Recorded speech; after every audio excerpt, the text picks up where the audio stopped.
Welcome. Recently,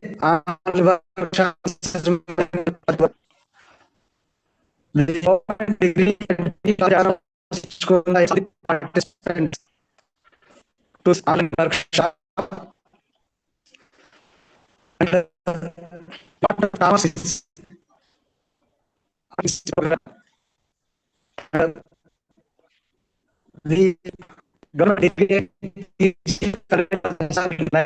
with BA and becomes the start from the college 1988 to present day, and the Department of Commerce started PG courses from 2020 here.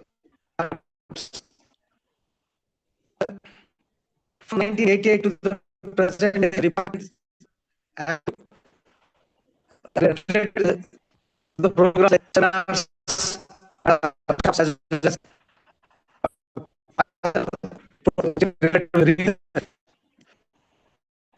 the importance of this workshop is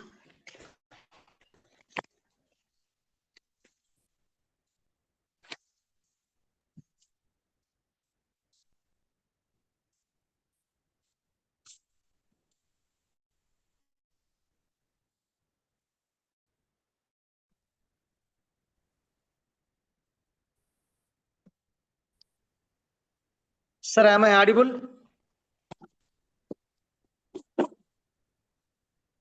Sir, am I audible? Yeah, it's now, sir. You have to continue, sir. Okay, thank you, sir.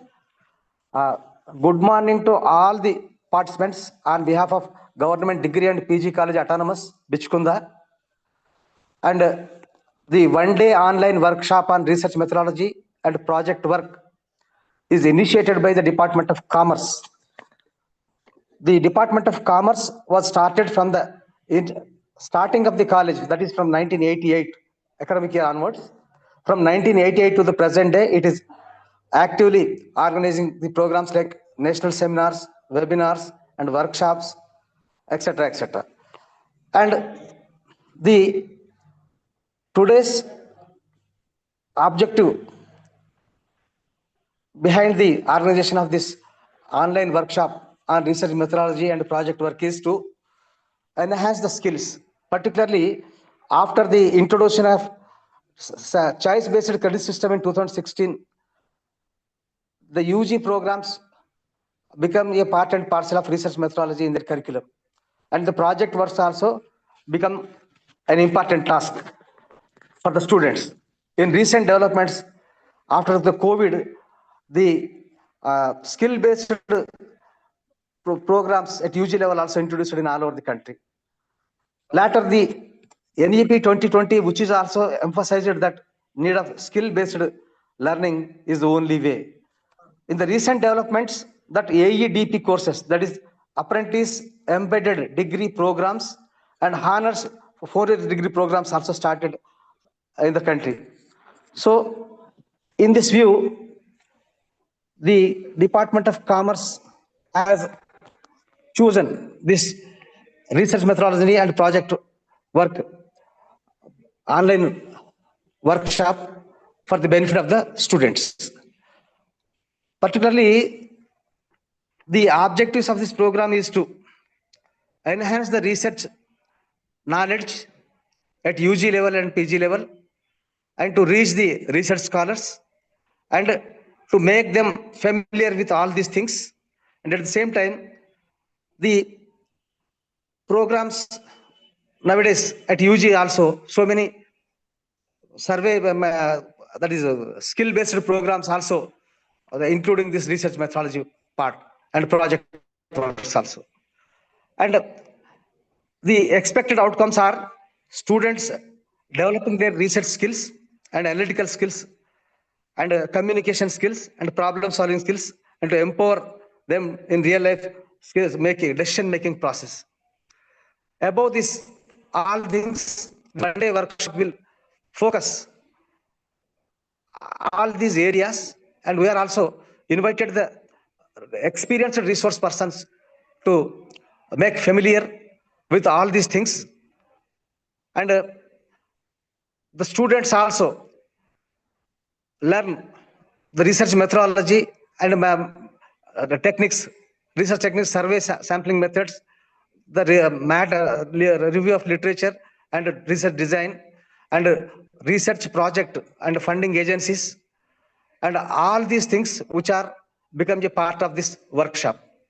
So this workshop, the intention is to develop knowledge among the students and scholars about all these things, particularly research funding agencies, identification of research funding agencies, and research design and methodologies and techniques, the practical knowledge which is useful for the research. All these things will become a part and parcel of this workshop.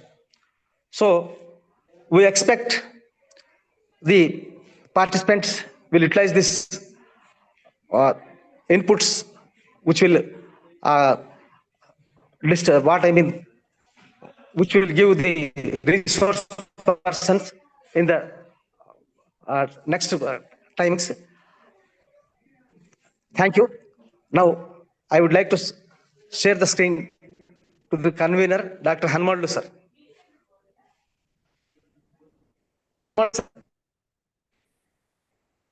A warm and colorful good morning to one and all who are present here. Respected principal, respected principal of Government Degree College Autonomous Bichkunda, Sri K. Ashok Garu, our distinguished resource persons for today's sessions, esteemed faculty members from across the country, and the most important, our enthusiastic participants, research scholars, and students. It is a matter of great pride and pleasure for me to welcome you all to this one-day national workshop on research methodology and project work, organized by Department of Commerce Government Degree College, Bichkunda. In the contemporary academic landscape, research is no longer an isolated activity. It is the very backbone of higher education, whether We are discussing the National Education Policy 2020 or the latest NAC guidelines or frameworks. The emphasis has shifted heavily towards inquiry-based learning and evidence-based results. Our agenda for today is intensive and outcome-oriented. We have curated this workshop to cover the essential life cycle of research project, fundamental ethics, methodological research, project execution. We are honored to have subject matter experts who will provide a landscape for navigating these challenges in an online format, making high-level academic training accessible to all. We hope that by the end of these sessions, you feel more confident in drafting your proposals and more equipped to handle the technicalities of the data and documentation. Before we begin, I must express my deep gratitude to our principal, Sri K. Ashok Garu, for his unwavering support and vision in making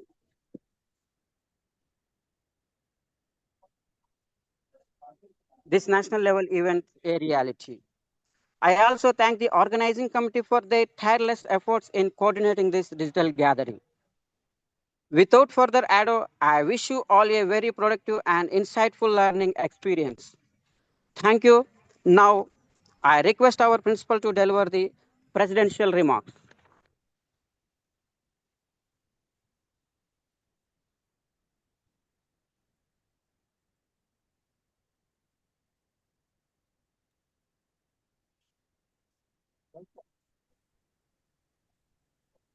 Morning all.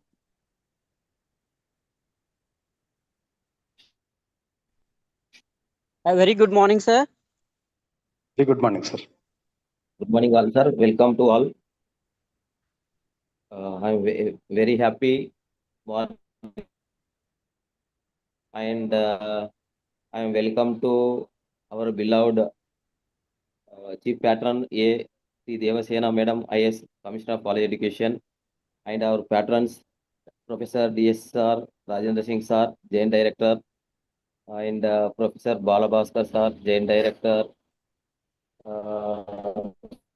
Professor Rajendra Prasad, AGO, and all participants who are came here across the India. And I am also very congratulated to our Department of Commerce, Dr. T. Hanmanlu Garu, convener, and Dr. Y. Sanjeev Reddy Garu, co-convener, and our resource persons, Dr. Amtul Wahab, Assistant Professor of Commerce, Indira Priyadarshini Government Degree College for Women, Autonomous Nampalli, and Dr. G. Srinivas, Assistant Professor of Commerce, Telangana Institute, Dichpalli, Nizamabad. And also I am warm welcome to Dr. V. Ragasuma, Assistant Professor of Chemistry, Government Degree College, Autonomous, Bhadrachalam, Kottagudem. Thank you very all. And I hope that we are clearly about this only one day national workshop on research methodology and project work on 31st March. And this is online. I am very happy to and congratulate to our Commerce Department, Dr. Hanmanlu Garu, because it is innovative practice by online method. I am very happy, and our college will be. I think that it is very helpful to this research methodology to our research scholars and faculty members, and also UG and PG students. I am very happy, and congratulations to all, and warm welcome to all these participated and given opportunity to me. And next session will be carried by this. Already it is too late some due to some technical issues, and I will be hand over to our co-convener Dr. Y. Sanjeev Reddy Garu. It will be taken to next step. Thank you one and all. Congratulations to all. Thank you. Warm welcome to all. Thank you.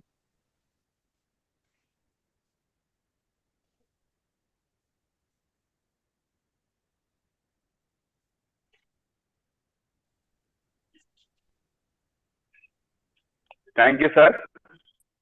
Thank you.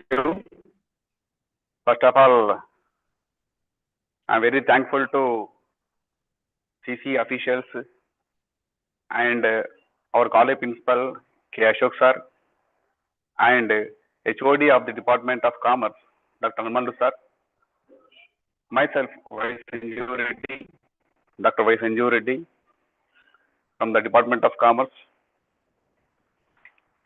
So, first of all, I am going to introduction of resource person.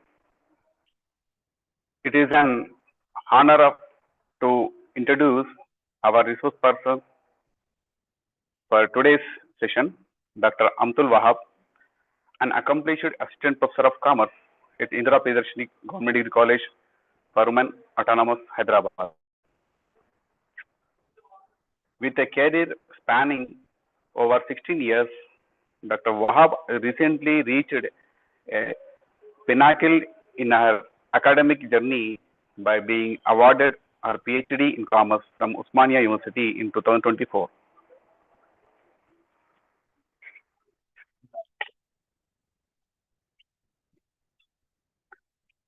So,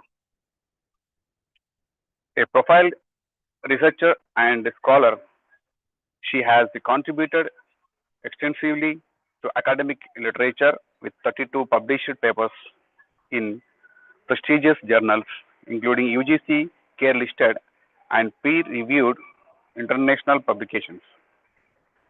Her commitment to continuous learning is evidenced by her participation in nearly 90 professional development events, including over 20 international webinars and numerous national seminars and workshops. Beyond the classroom, Dr. Wahab is a recognized leader in her field, having served as a convener and co-convener for multiple national and international conferences. Her dedication to excellence has been honored with the Best Teacher Award on 3 separate occasions in 2019, 2022, and 2023, and multiple state level participation certificates for her mentorship in student research. Please join me in welcoming a true expert in commerce and education. Okay, ma'am. Receive it and continuation this session.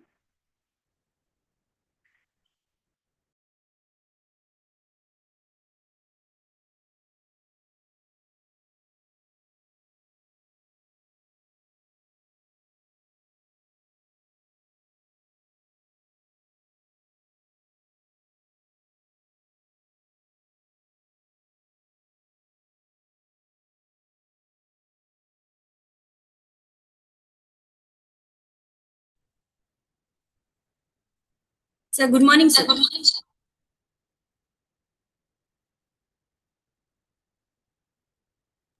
Good morning, madam.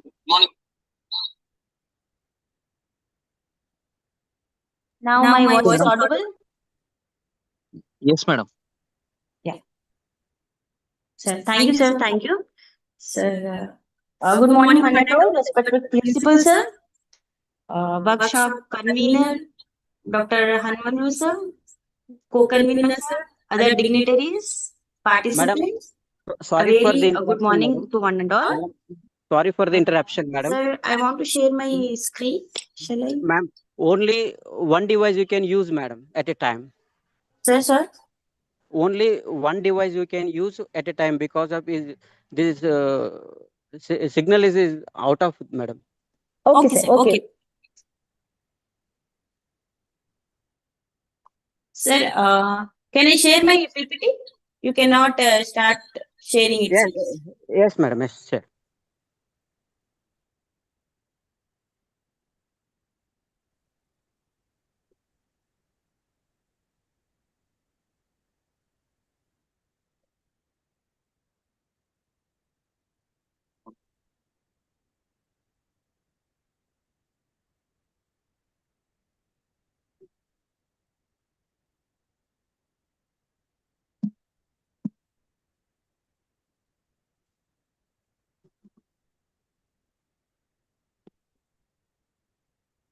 I'm unable to share my screen, sir.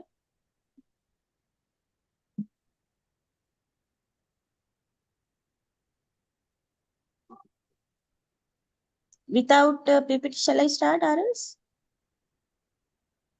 No issue, madam. You can start, madam. If you don't mind, share the PPT after completion of the classes. No, In already group. I shared, no? Sir, already I Okay. shared, you know. You can Okay. share otherwise. Yes, You yes. please share. Share it. Thank you. I think you can give access to me, I think.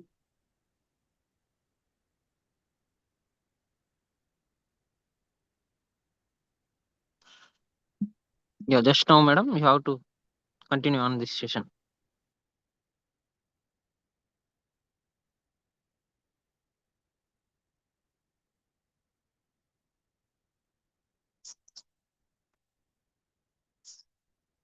Hanmalu sir, shall I start without PPT then? Okay, madam. Start, madam. Okay.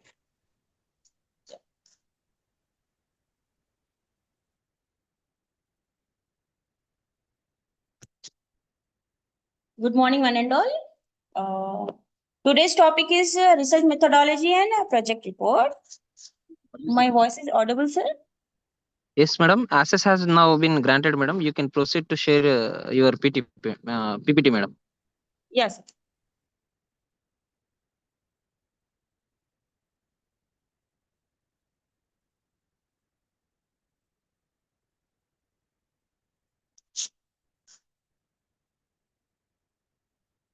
No, sir. I have not received any access. Still, it's showing the same.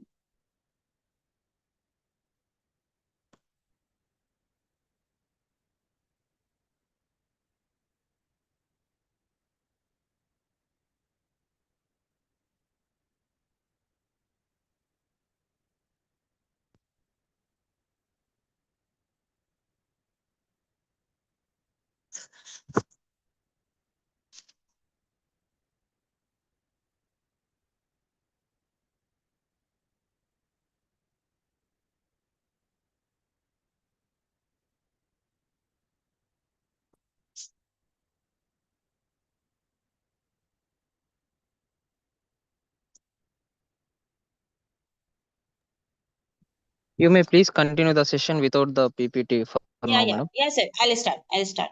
So, good morning, one and all. In today's discussion,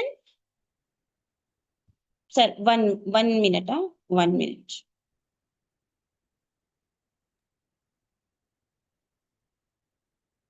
In today's discussion, we will take up the meaning of research and process, problem identification and selection, research design.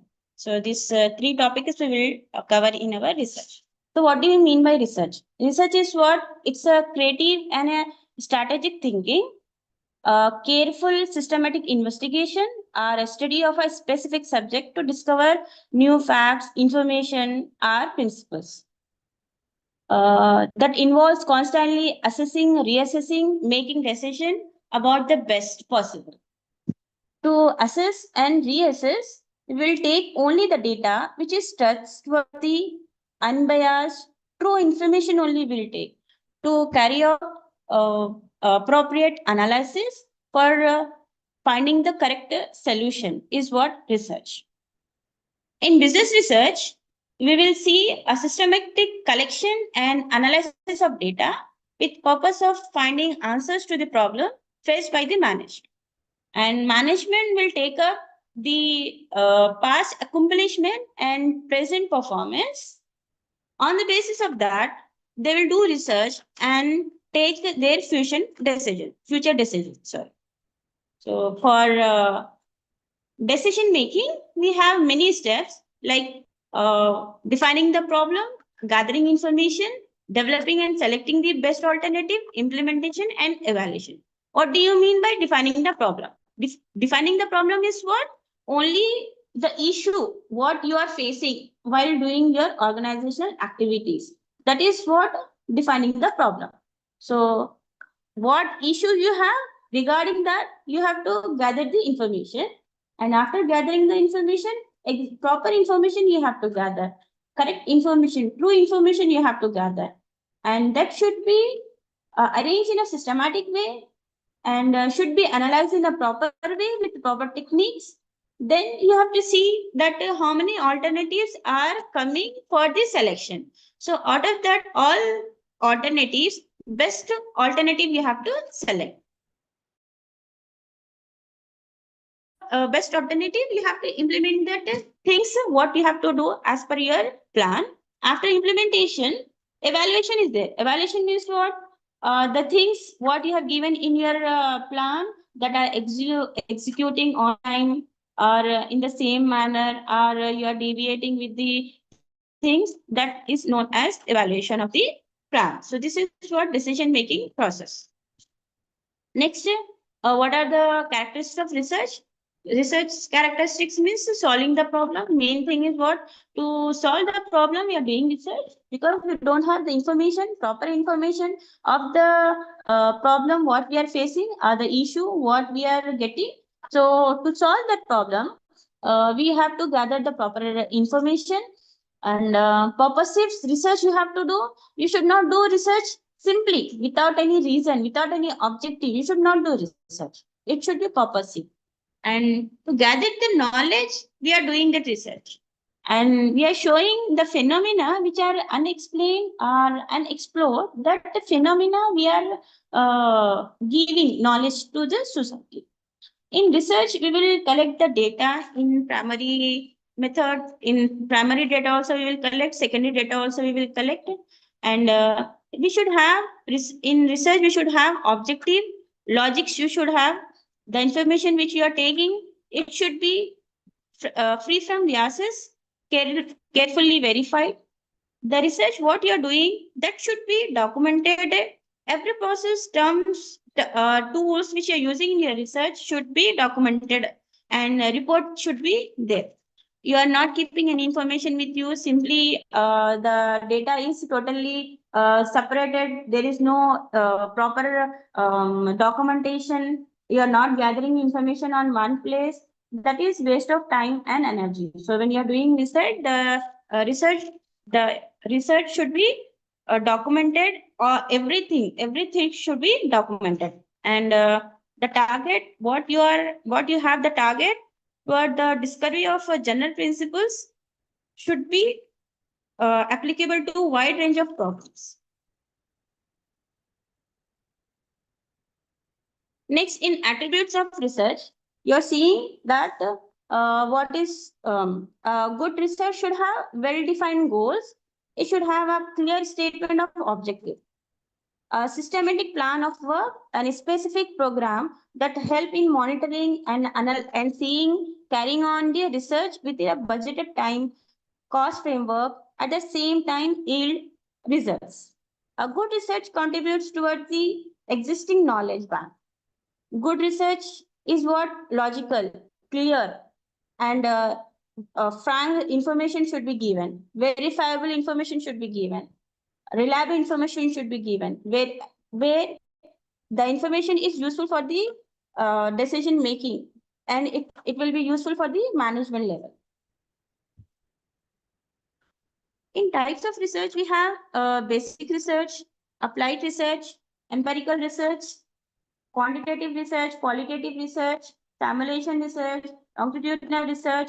Many types of research we have. Next, what is the objective of research?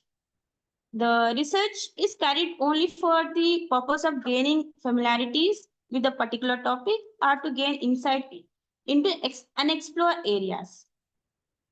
Research is termed as exploratory research. Exploratory means you are showing, you are giving the knowledge, where you are formulating the hypothesis. What is the meaning of hypothesis? Hypothesis is what? It is an assumption that is drawn by the researcher as per their experiences.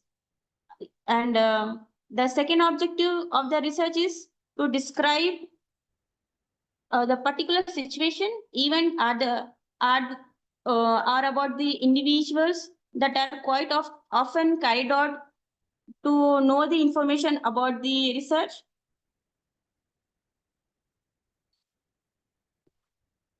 Next objective of the research is to find out how frequently a particular event is associated with another event. Diagnostics are means when you are seeing anything, diagnose will affect one item on another. any situation to situation. In continuous way, you are keeping the observation is what diagnosed. The next objective is to establish causal relationship between the dependent variable, independent variable. You are finding out the relationship, how it is affecting, and hypothesis testing you are doing. This all will come under establishment of causal relationship. What is the usage or utility of research?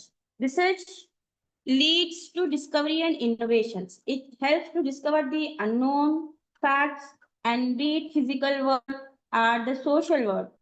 New knowledge are synonyms to a new person, new things, new phenomena is what discovery and innovation. It also improves decision making. It inculcates the habit of logical and inductive thinking, thereby improving our decision making facilities. Research helps in ascertaining trends, what is going on in the market, what are the perception of the customers and the suppliers, what competition is going on in the market. That things we can do with the help, but that things we can find out with the help of research. Social and science also depends on research. Social scientists use research to understand the dynamic social relationship. It helps to understand the work of social groups, social structure, and results severely misconceptions are removed and new insights are gained, which makes social progress possible. The next utility of the research is to aid in framing the government policies. Almost all the policies and budgets laid down by the government find their basis on the basis of research. Without research, they do not do. They will not formulate any policy. The annual budget of the government, statistics, the expected revenues, and expenditures is drawn after a careful analysis of the government activities. Research is widely used in business organization, means in marketing, in accountancy, finance, capital budgeting, transfer pricing, tax management, budget control, human resources, management, research. All these things will come under research. Means in business, in all the way, in each department, they have to do research. Without that, they cannot run their organization. In the scope of the research, means it covers the many fields, any advertisement field, marketing field. In advertisement field also will do research, marketing also will do research. They'll know, they want to, but the main persons are the consumers, so their consumer perception, their behavior, they want to know. Then only they can give their product in the market. Financial research they will do, performance monitoring research they'll do, evaluation research they'll do, business to business, business to customers market research. All these things are coming under scope of research. And businesses research is being actively carried out to evaluate the day-to-day performance of an employee, to review and update existing information, which is key resource, and to identify business opportunities. All these things are coming under scope of research. Next, we have research process. Research process is what? The understanding the management dilemma. In business organization, there are desired a need to solve many problems. They have many issues in the organization, and they have to discover new ideas, new things, new relationship. So for doing that, management has many, they'll have dilemma, what to do or not to do. So with the help of research, they'll try to familiarize the organization how to solve the issues, and there are various way of doing with the help of secondary data, primary data. They can unpublished data. They can get the information about the problems. The second step is defining the research problem. Research problem is again what issue is there, what issue is existing. is what? Research problem. So first we have to find out the issue, what the problem that is existing in our organization. This step is known as defining the research problem. The next step is formulating the research hypothesis. Research hypothesis is what? Hypothesis is a tentative assumption regarding the solution to the problem.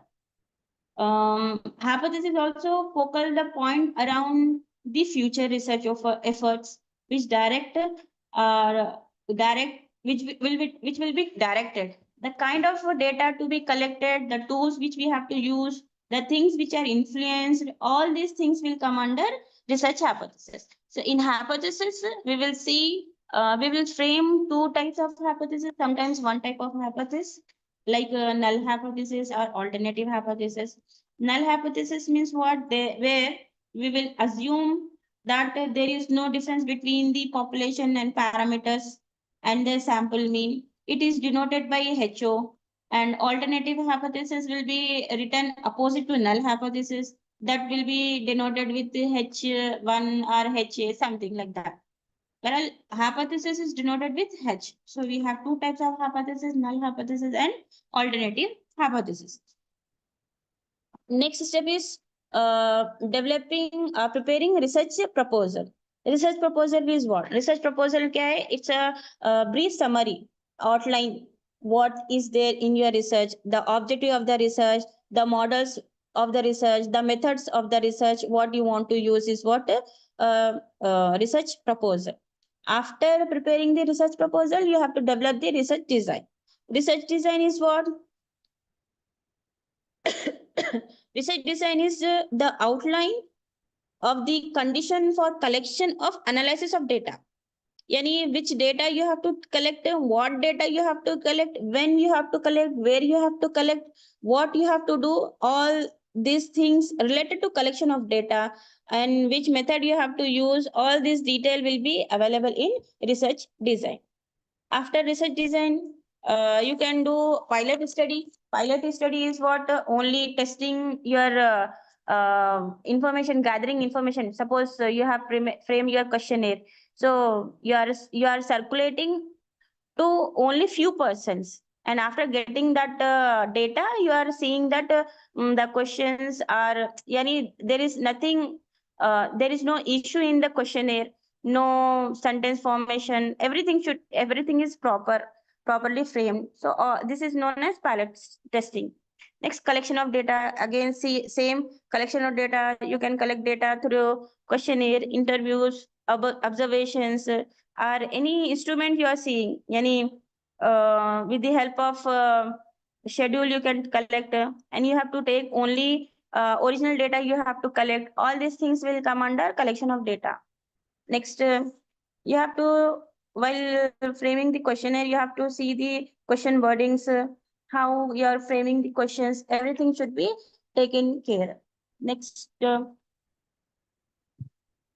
analysis of data means the data gathered in the previous step, yani jo collection of data we have collected, then you have to do analysis on that, which technique you have to use. You have to take data, in which way raw data will be processing of this data, raw data will be yield some kind of relevant information. Like in questionnaire you will collect only yes no answers. So on the basis of that yes no, what conclusion you are doing, what interpretation you are writing, what observation you have seen, what other information you have gathered, all these things will come under analysis of data. Coding, decoding, editing, tabulation, statistical analysis using, all these things will come under analysis of data. And next we have hypothesis testing. What is hypothesis testing? Yani post analysis of data, researcher will now move to testing of hypothesis. Yani there are various parameters, are not parameters. Yani you have to use which test details, that is F test, which type of test you have to use. All and on the basis of that test, what result you are getting? You are getting the hypothesis is rejected or accepted. What? So that is known as your the hypothesis rejecting or accepting or what? That result is known as hypothesis testing. Next is what? Data interpretation and generalizing. Hypothesis has been tested. Data interpretation is done with the intention of seeking explanation for the research results. On this basis, on the basis of existing theory, the results are interpreted in the lights of existing theory, and those are thrown open for newer explanation as possibilities for further research. In case of hypothesis testing, research studies after the data has been analyzed and tested repeatedly for arriving at conclusion, results, generalizations are made to build a new theory. Such generalizations come up with a better explanation, new theories, existing phenomena are greatly contributed to existing data bank. Next is reporting of result. Reporting of result means you have to write primary section, main text, end section, how you are writing. Primary section contains the title of the report, tables of content, list of tables, graph, preface, executive summary. All these things will come under preliminary section. Main text matlab contains problem background, research objectives, note on research methodology, importance of conducting the research. All these things will come under main text. End section means where you are writing appendix support, which appendix are there, supporting document, items like questionnaire, schedules, glossary. These things will come under end section. The last point is management decision. So on the basis of the above report or above interpretation, management will take decision. Like which proposals are there, that proposals should be accepted or rejected or something. That decision will be taken by the management. Now, next, the second topic is problem identification and selection. So we have to select a problem, yani issue, the thing, the topic of the research. So for selecting that, we have to see few things in the research problem. Criteria of a good research problem is what? First, originality we have to see. Originality means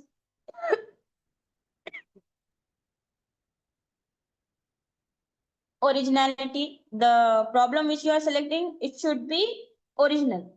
The researcher should keep in mind that good research problem is original and is not a duplication of existing work, or that already work what others have done, that should not be taken, that should not be copied. Duplication does not mean that the past studies cannot be taken, but there will be some sort of research gap. So we have to complete the research gap. You should add new knowledge or updated knowledge to that studies is what originality. And clarity should be there, that problem should be clearly stated and expresses relationship between the variables. What variables are there, what things are there, that should be stated. And researchers should have interest, and the topic or the problem should be important and applicable. Problem should contribute towards the existing knowledge database. The outcomes or the results of the research should find an application in solving a problem being faced by society. Next, we have feasibility with researcher ability. The researcher should choose a problem that is within his capabilities. It should match the competence and qualification of the researcher. We should not go beyond our limits. What are the things which we can do, which things are in our hand, that problems only we should select. Next, time and cost feasibility. Time should be taken care, and cost should be taken care before doing anything. Before taking a decision, you have to see that within that time or what time you are deciding, you have to complete your task, your research. Carefully evaluate the time schedule required to complete the project and make sure that the researcher should be able to complete within time. And the cost, what you are expecting, it should be completed within that much cost only. So it is known as a cost and time feasibility. What are the sources of problem? Sources of problem is experiences, of an individual, their personal experiences, professional experiences, or academic experiences are with these experiences, they can know the issue or they can find out or define the problem. Next, review of literature, attending conferences, seminars, imagination and creativity, technical and social changes. All these are the sources of problem. Next, we have a problem identification. Problem identification means you have to discuss the problem with the management and should be taken expert review.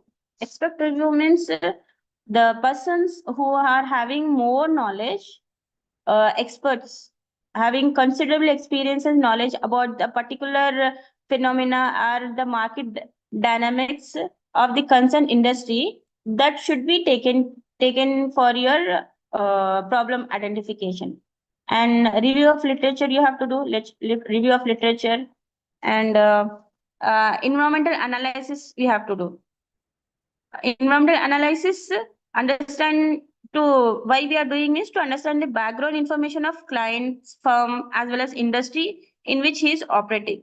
The competitive position of the firm in the industry become a clear after reviewing the environmental variables. So what variables are affecting in the environment, which are more crucial, that need to be find out and should be taken care for research.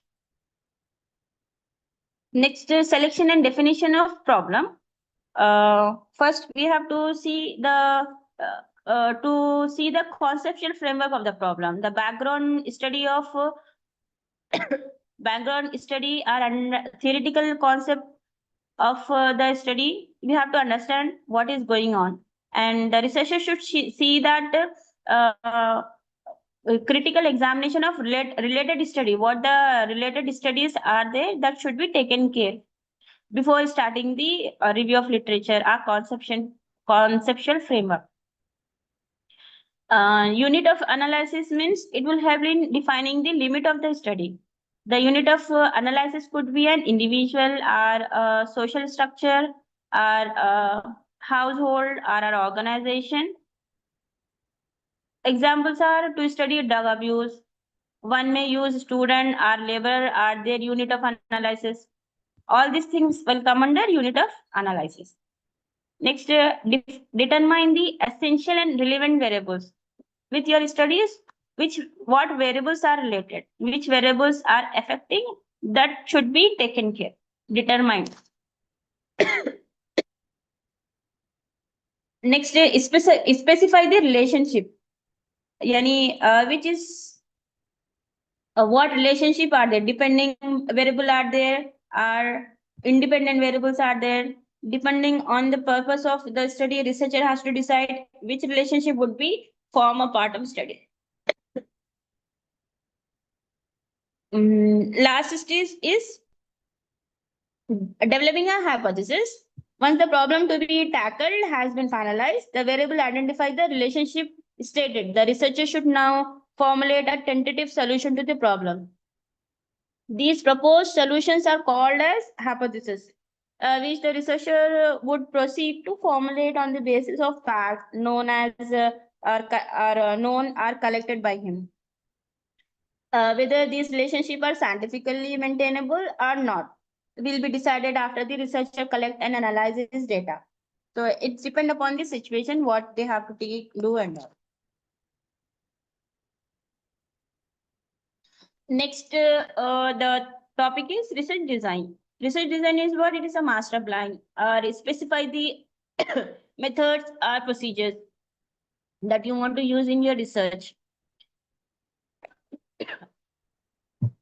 For collecting the data, collecting the information, what type of methods you are using, what procedures you want to follow, that is the master plan is research design.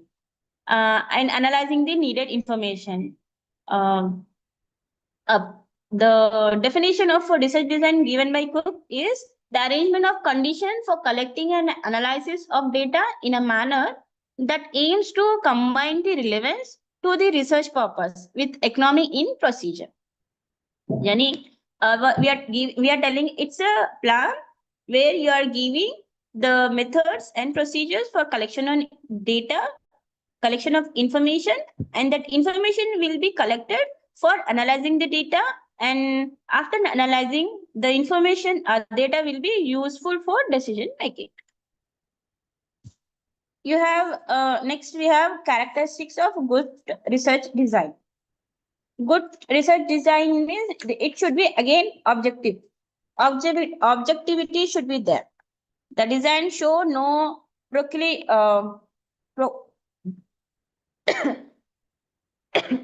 without objective we can't do any research. It should go towards any side, and the resultant data collected under this design would be free from biases. The data which you are collecting should be reliable. Reliability should be there. A good design would deliver consistent results each time the research is repeated under this design. The response given by the respondents is genuine and would remain the same. The validity is what? The validity means correct information. Accurate information should be given, should be taken. It collect the measures what it is supposed to do and nothing else. Generalizing means the results collected under this design which hold true for a sample must hold true information of the entire population is what generalization. There is a many importance of research design. Why we are doing this research design means to ensure the study efficiency, reducing biases, increasing accuracy, and ensuring the results are reliable or not, it's a valid or not. Without a proper research design, studies are prone to confusion, waste of time, efforts, and it will be questionable. Unreliable results will be there. In importance, we have it gives a systematic roadmap that guides researchers in gathering and analyzing data efficiency. A well-planned design reduces errors and minimizes biases, ensuring the findings are valid or reliable. Optimal efficiency maximizes efficiency by minimizing wasted time and resources while optimizing the use of material for the project. Effective data analysis helps in defining the specific tools, techniques, and instruments for data collection that best suits the research goals. Objective achievement means it ensures the study to remain focused on achieving its intent objectives in a timely manner. And replicability ensures the researcher to use the methods that should be transparent, allowing other researchers to replicate and build upon the findings. The next few concepts that we are using in research designs are variables. And in variables, there are many types: independent variables, dependent variables, discrete variables, continuous variables, extraneous variables. These are the terminologies. And confounded relationship, experiment, treatment, control, test unit, experimental units, experimental groups, control groups. These are the terminology or the concept which are using in research design. While preparing the research design, these terminologies we are using. This is my last point. Type of research design. We have many types of research design.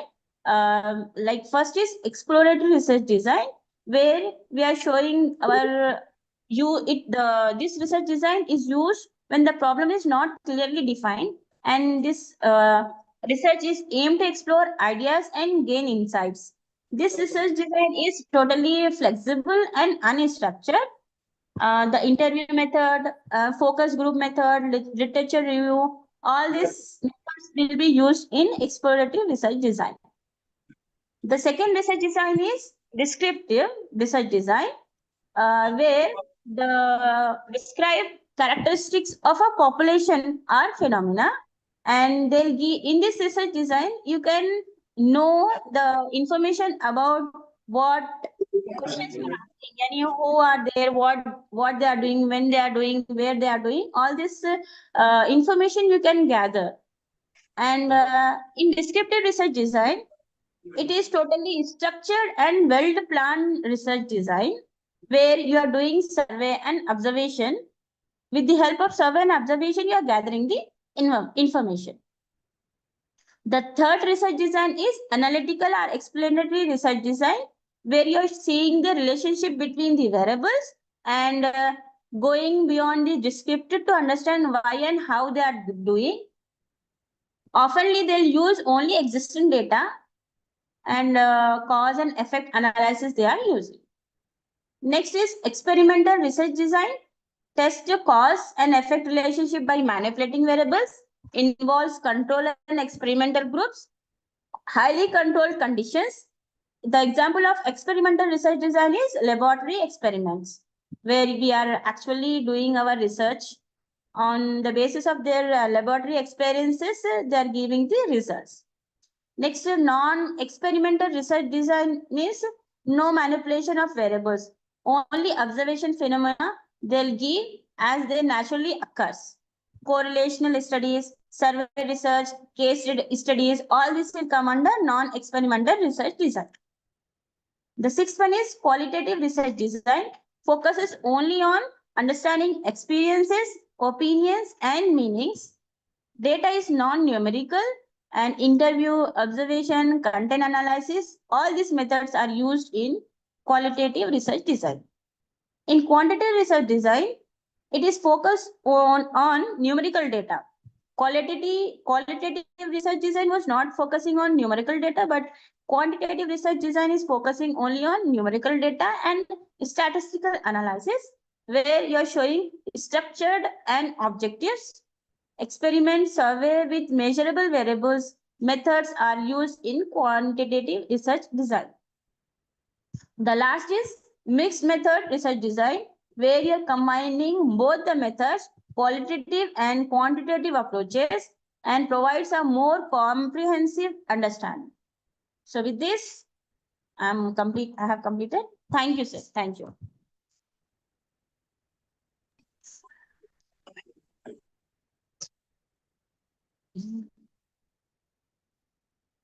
Sir?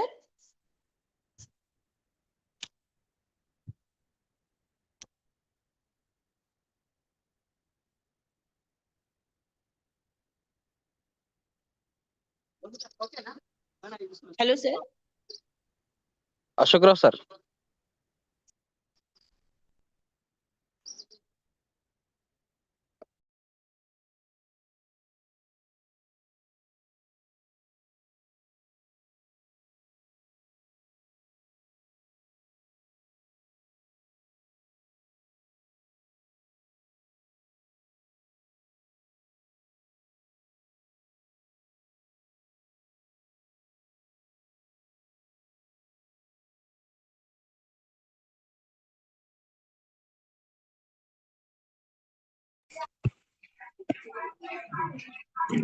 Yes, I am audible, madam. Hello. Yes, Yes. sir. Yes. You have to. Thank you. Thank you, Madam Amtul Wahabji, for your systematic presentation on problem definition and research design. You have covered from the beginning to the end of the research process. That is problem identification, data collection methods, and research process, hypothesis, research designs, review of literature, objectives of the research, unbiased data, validity of data, results, that objectives must reach the goals, and various types of research designs also you have presented. Really, it gives an outlook to the research scholar as well as the student community also. And with your experience in this area, we feel the participants get some new knowledge about the research uh, methodology and its process. Thanks for your uh, presentation. Thank you, madam. Over to Sanju Reddy, sir. Sanju Reddy, sir.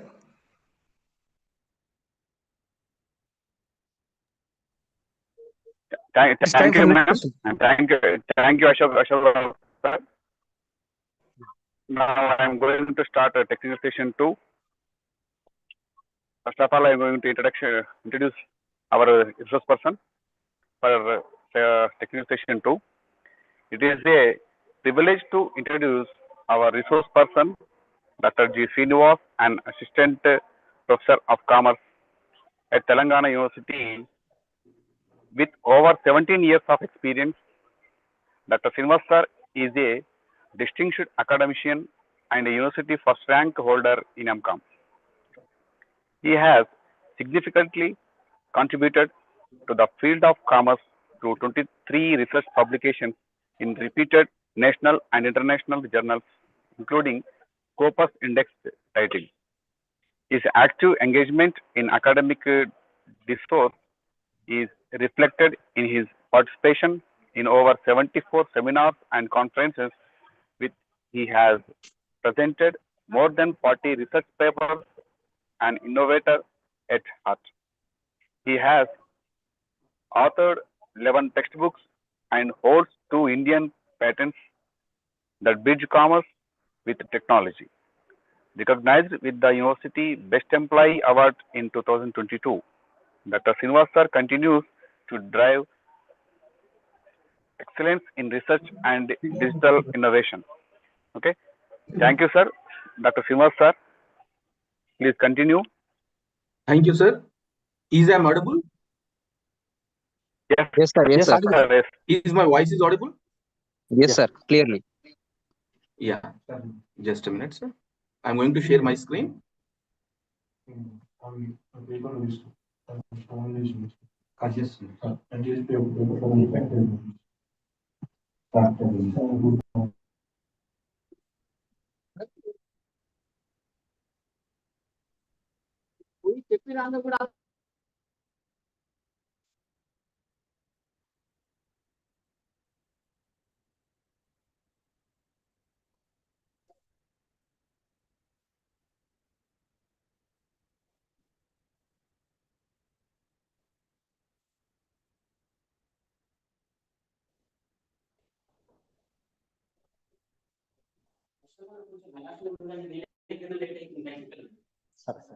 Okay.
Yeah. Is my voice is audible? Sir, is my voice is audible? Yes, sir. Yes, yes. Yeah. Is my screen is visible to you, sir? Is my screen Yes, is sir. visible? Yeah.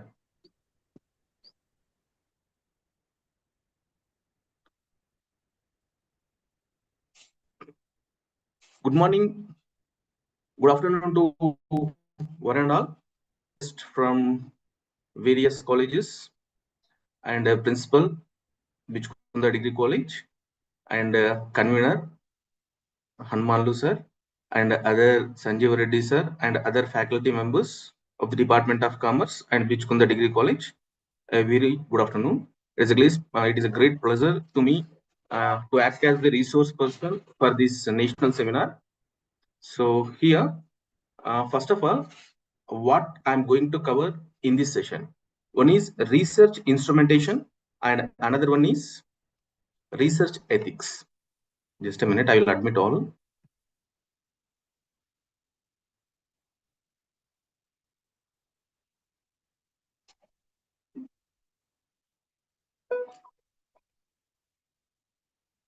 Research instrumentation and research ethics. Research is not about collecting data.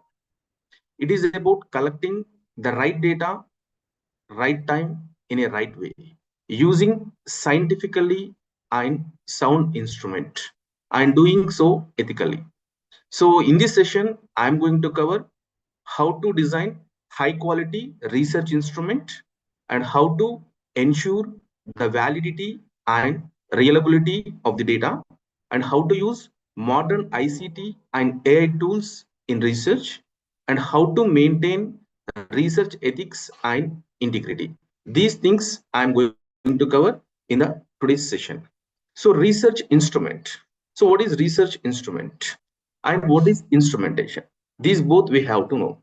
So research instrument is a tool used to collect data from the participants, from the respondents. It may be questionnaire, it may be interview schedule, or it may be observation, it may be a psychological test, or it may be achievement. Instrumentation. Instrumentation refers to the overall process, the entire process in developing and administrating, evaluating the instruments. Means here, research instrument is a tool and instrumentation is a process. How best we can collect the data. That says the research instrument. So here, under research instrument, I said already, we have questionnaire, interview schedule, observation checklist, psychological scale. And the research instrumentation is a process. It includes how best we can select a best tool and how we are going to design the research tool, and before collecting the total data, how we have to do pilot study and administration, data coding, validity and reliability. So what is the importance of data? See, the research is based on data. If you go with correct and best data, we can get best and correct valid conclusions and findings. If you go with a false data, we can mislead, we can get the not valid conclusions, not valid findings. There is a famous principle, that is garbage in, garbage out. So when you go with a waste unused data, when you collect unused waste data, then the results also poor. It is not useful to anyone. So here, when you are carrying research, we have to go with a valid data, which is reliable and which has more consistency.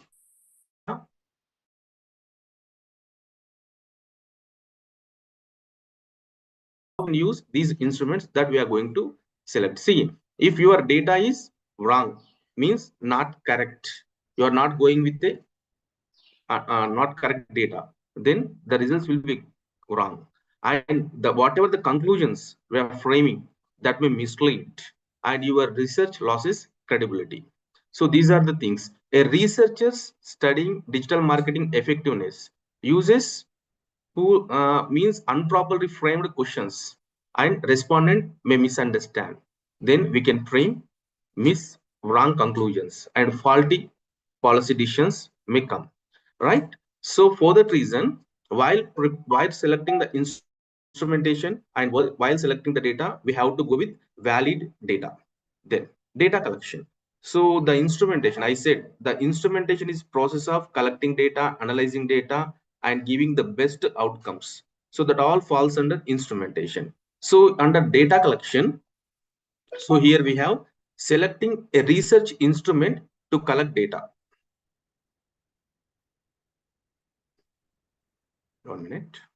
Is my screen is visible? Anyone? Yes, sir. Yes. Yes. Okay. Yes, sir. Are you viewing the data collection? Yes, sir. Yeah. Just a minute.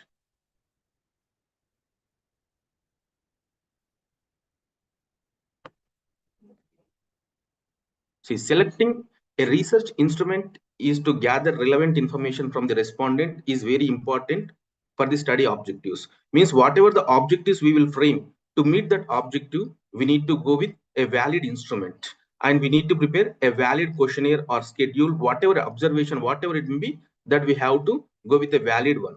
Then data collection is the process by which researcher collects the information needed to answer the research problem. The task of data collecting begins after a research problem has been defined and research done. So while collecting the data, we have to focus on which data we have to collect, how to collect the data, and who will collect the data, when to collect the data. These things are most essential for data collection. So here, which data, whether you have to go with primary data or secondary data.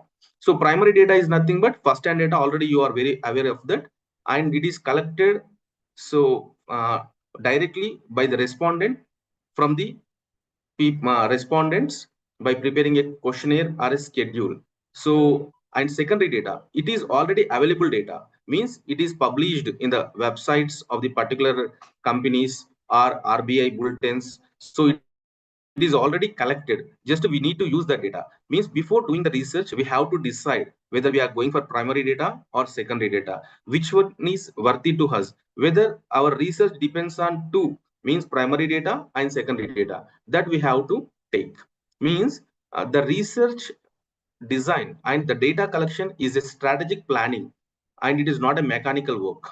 So, and in this, for example, when you are selecting primary data, so first, what are the sources we have for primary data? So there are observation is there, interviewing is there, and questionnaire is there. Under observation, we have participant and non-participant observation. For example, you want to know the banking performance by standing in the bank, by observing the customers, how they are interacting with the bank people. 1 minute, just I got. By observing the customers, we can write the findings. We can go for analysis and interview. So in interview, we may use structured questions or unstructured. Structured means before going to interview, we'll prepare some questions, what we have to ask and what we are going to cover. That is what structured. Unstructured means, so based on the time, based on the situation, we may ask the questions to the respondent. And questionnaire. So here under questionnaire, what we are doing, we are preparing the questions which consist of various types of questions, that also we are going to discuss. Then by preparing a questionnaire, we can collect the data directly from the respondent. So these are the various what instruments: questionnaire, interview schedules, observation checklist, psychological test, and next documentary analysis. Right. So what is questionnaire? In social sciences, research completely depends on the information which we will be collected from the respondents. The required information is to be collected from the respondents' society by asking the relevant questions. Thus, questionnaire is a tool for collecting information to describe, compare, explain an event or a situation.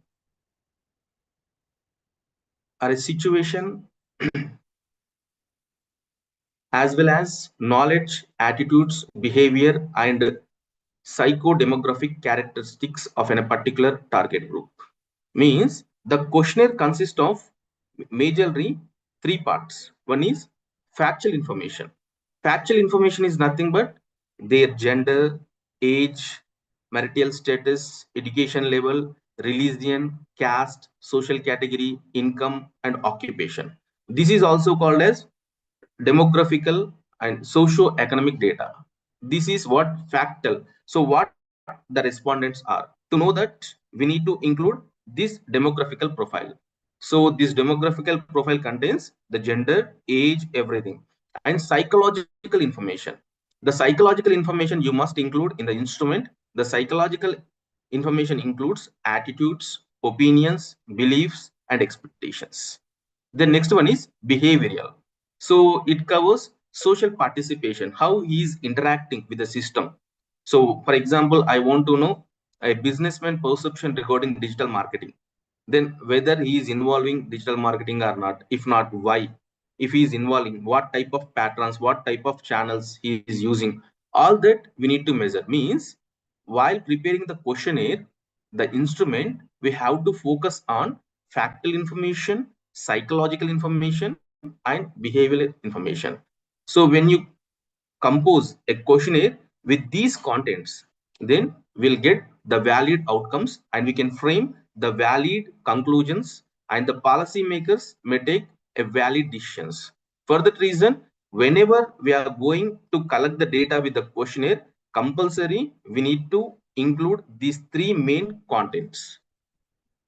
Then types of questionnaire formats. There are structured questionnaires, unstructured questionnaires. Let us see each one by one.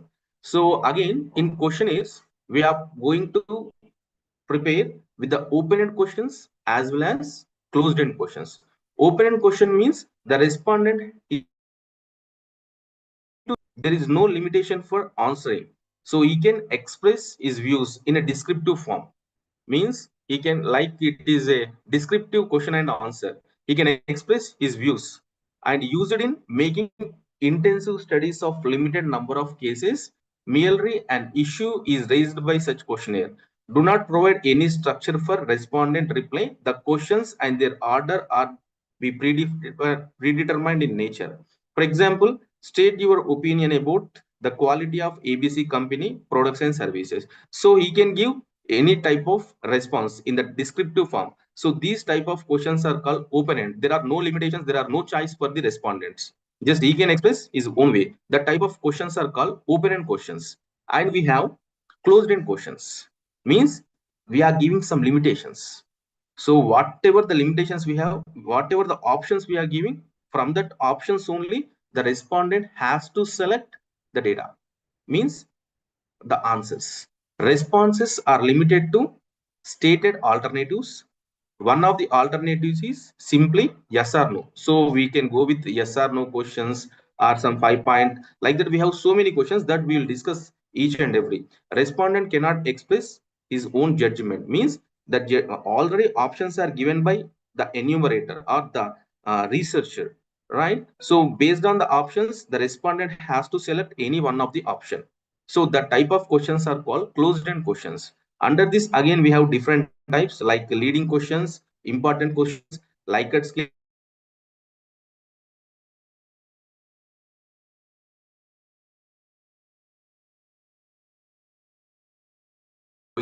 One is, see, leading questions.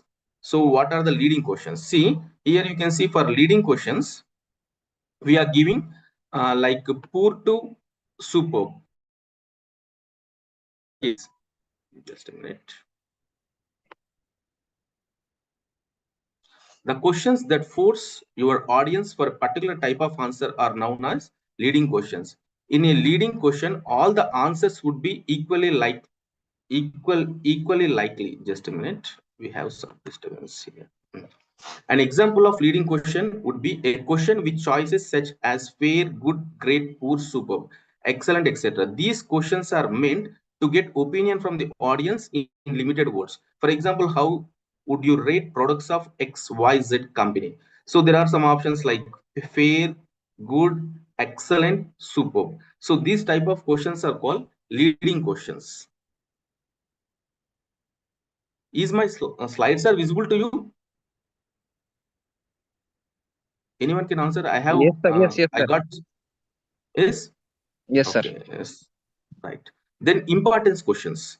The importance questions, the respondents are usually asked to rate the importance of a particular issue on rating 1 to 5. Means in importance questions, we are giving ratings, 5-point rating. For example, cost-effective services are extremely important, very important, somewhat important, not very important, not at all important. So this type of questions are called importance questions. The first one is leading questions, which starts from weak to high, and whereas importance, so we are using a word important which starts with extremely important to not at all important. It is what reverse order.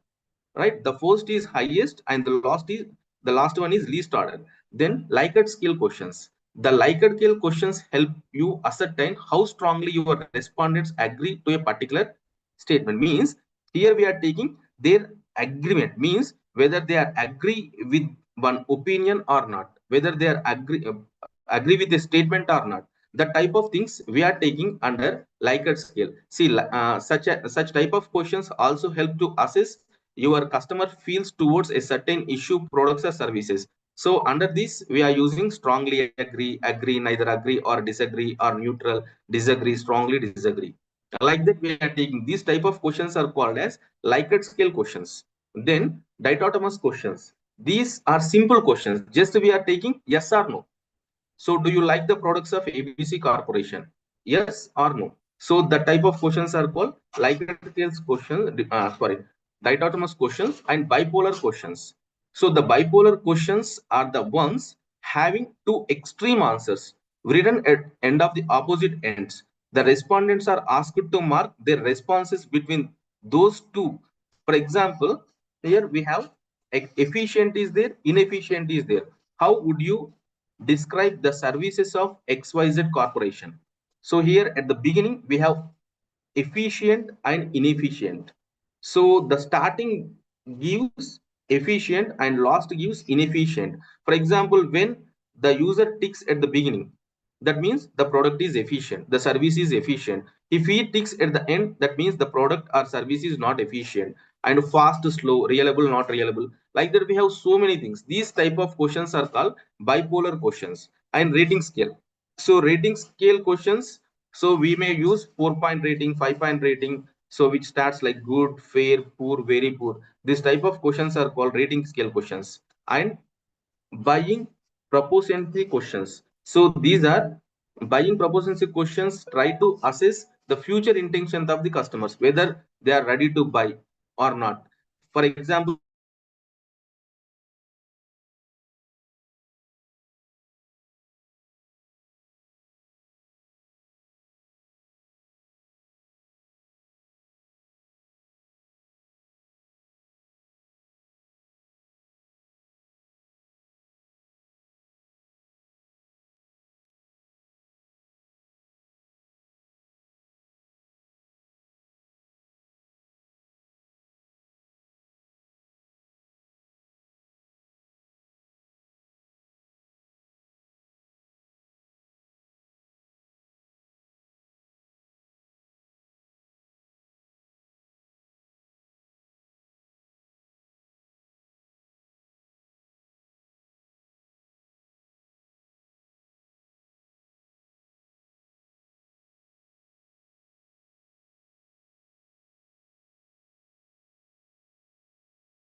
Sir, your audio is not coming, sir. Kindly check your microphone, sir.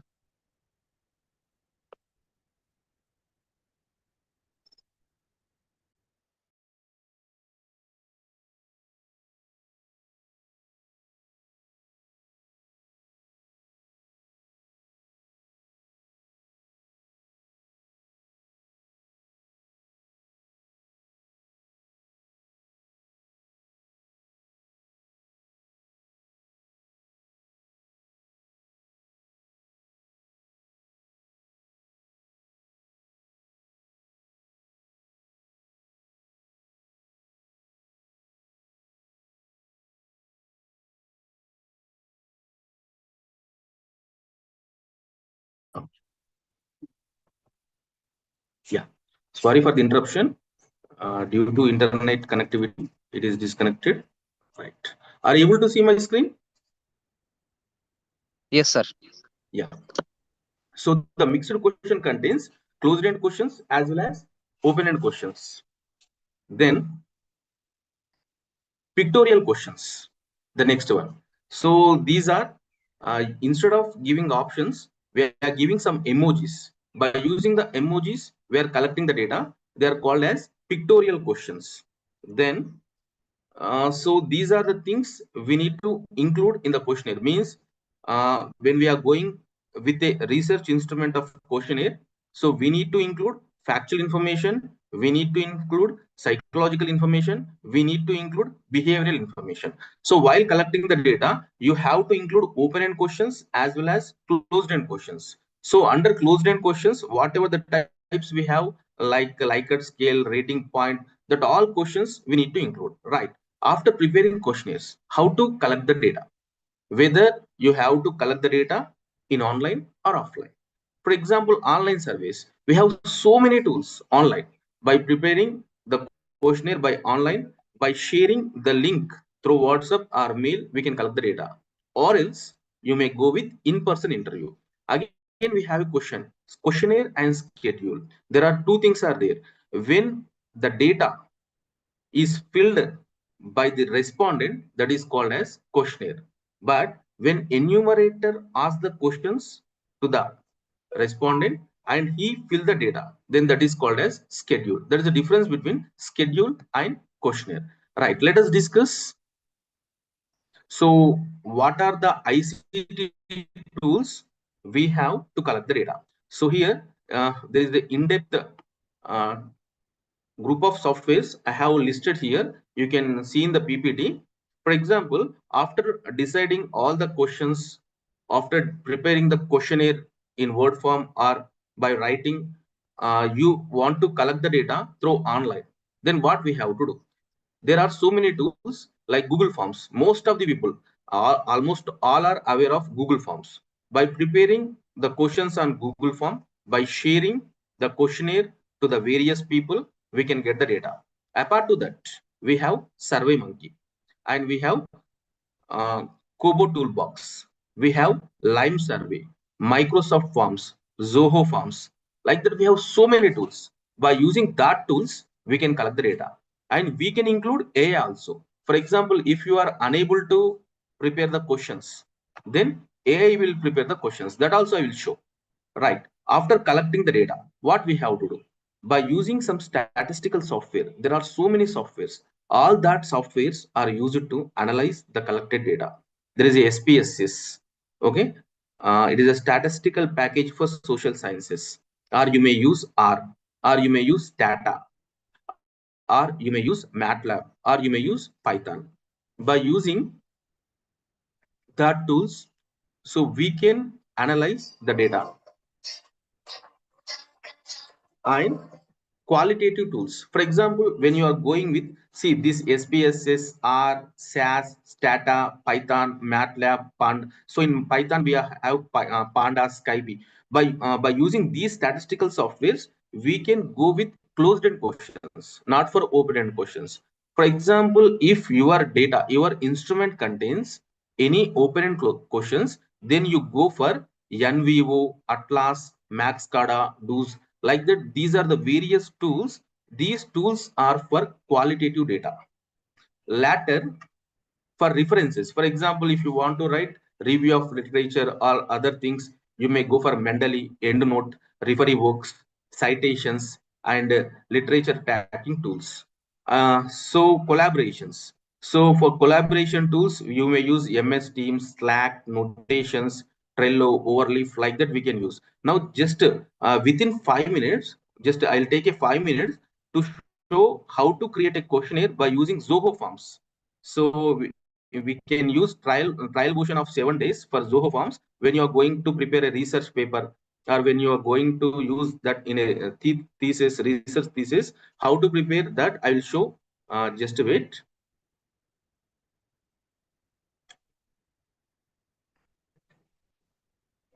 So here, just to create a form, are you able to see my screen?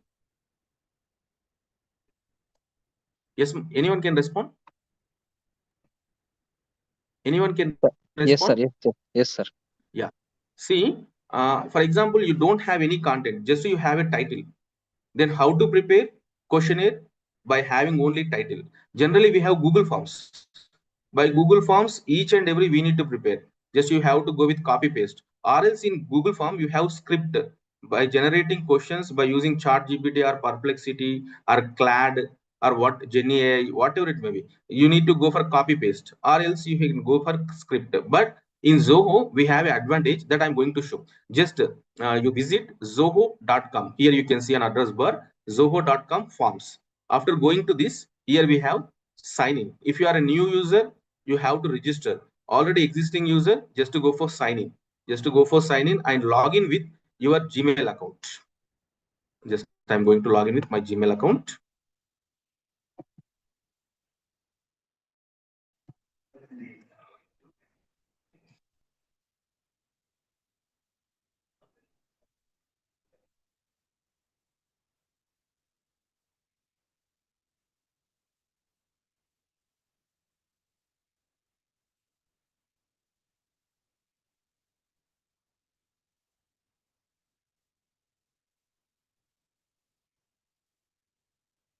Yeah.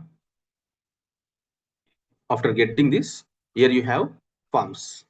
So reports are there, shared forms are there, folders are there, so many are there. Then I want to create a form. Just click on form. So here you have blank form from template. So you go with blank form. So give the form name. For example, I'm going to do a study on customer perception, customer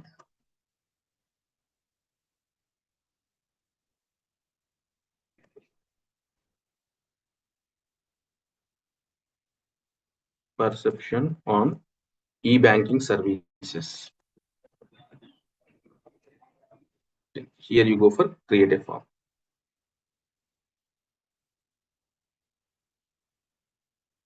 See, just a minute. So here, this is what start building is there. Just you can include, see, factual information, what I said, name, address, just drag it, just dragging. This is somewhat better than Google Forms. See, email, whatever the things you want, you can go with it. Then you go with rules. So you can compose the rules, field rules, form rules, page rules, and you can go with the settings, display settings, branding, and you can share with your friends. See, here automatically you will get the QR code. No need to generate in any other. Directly you can get the QR code and see here. And here we have radio buttons, date and time, everything is there. File upload is there, rating is there, slide is there, everything we have. Just you have to prepare the questions in ChatGPT and make a paste, or else here you will get the preview also. You can see the preview, how it looks.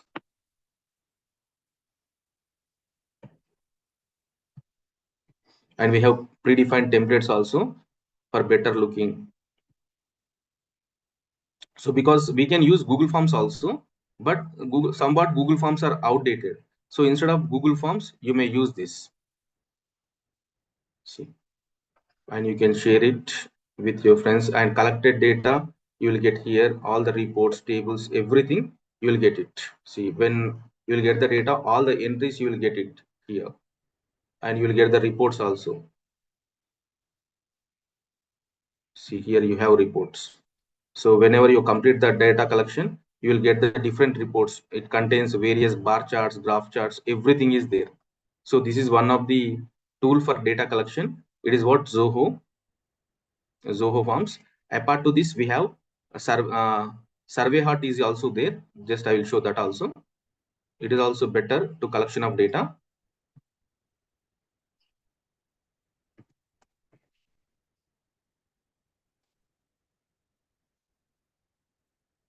Yeah, survey hut is there.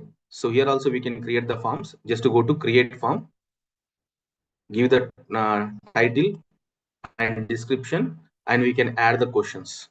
So short answer question, email, multiple choice question, multiple grid check boxes, everything is there, and we'll get the report also. I'll show one report which already I have created for previous study. Just I will show that. For example, here I did this study.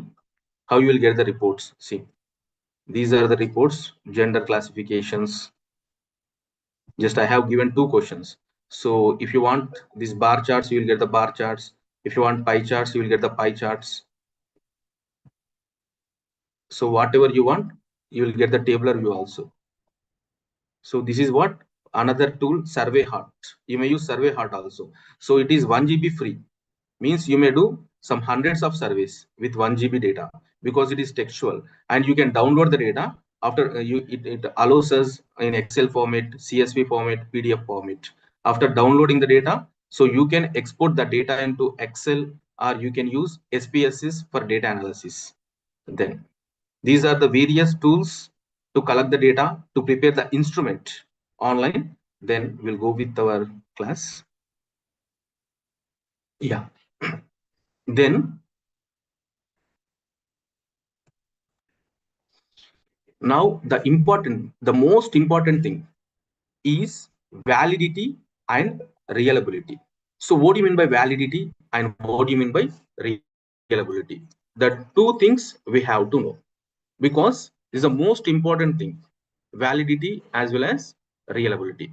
So validity means after preparing the questionnaire, we have to check the consistency of the questions, whether the questions are correctly consistent and related to one to other, and that questions are uh, accurately matched with our study or not. That things we have to check.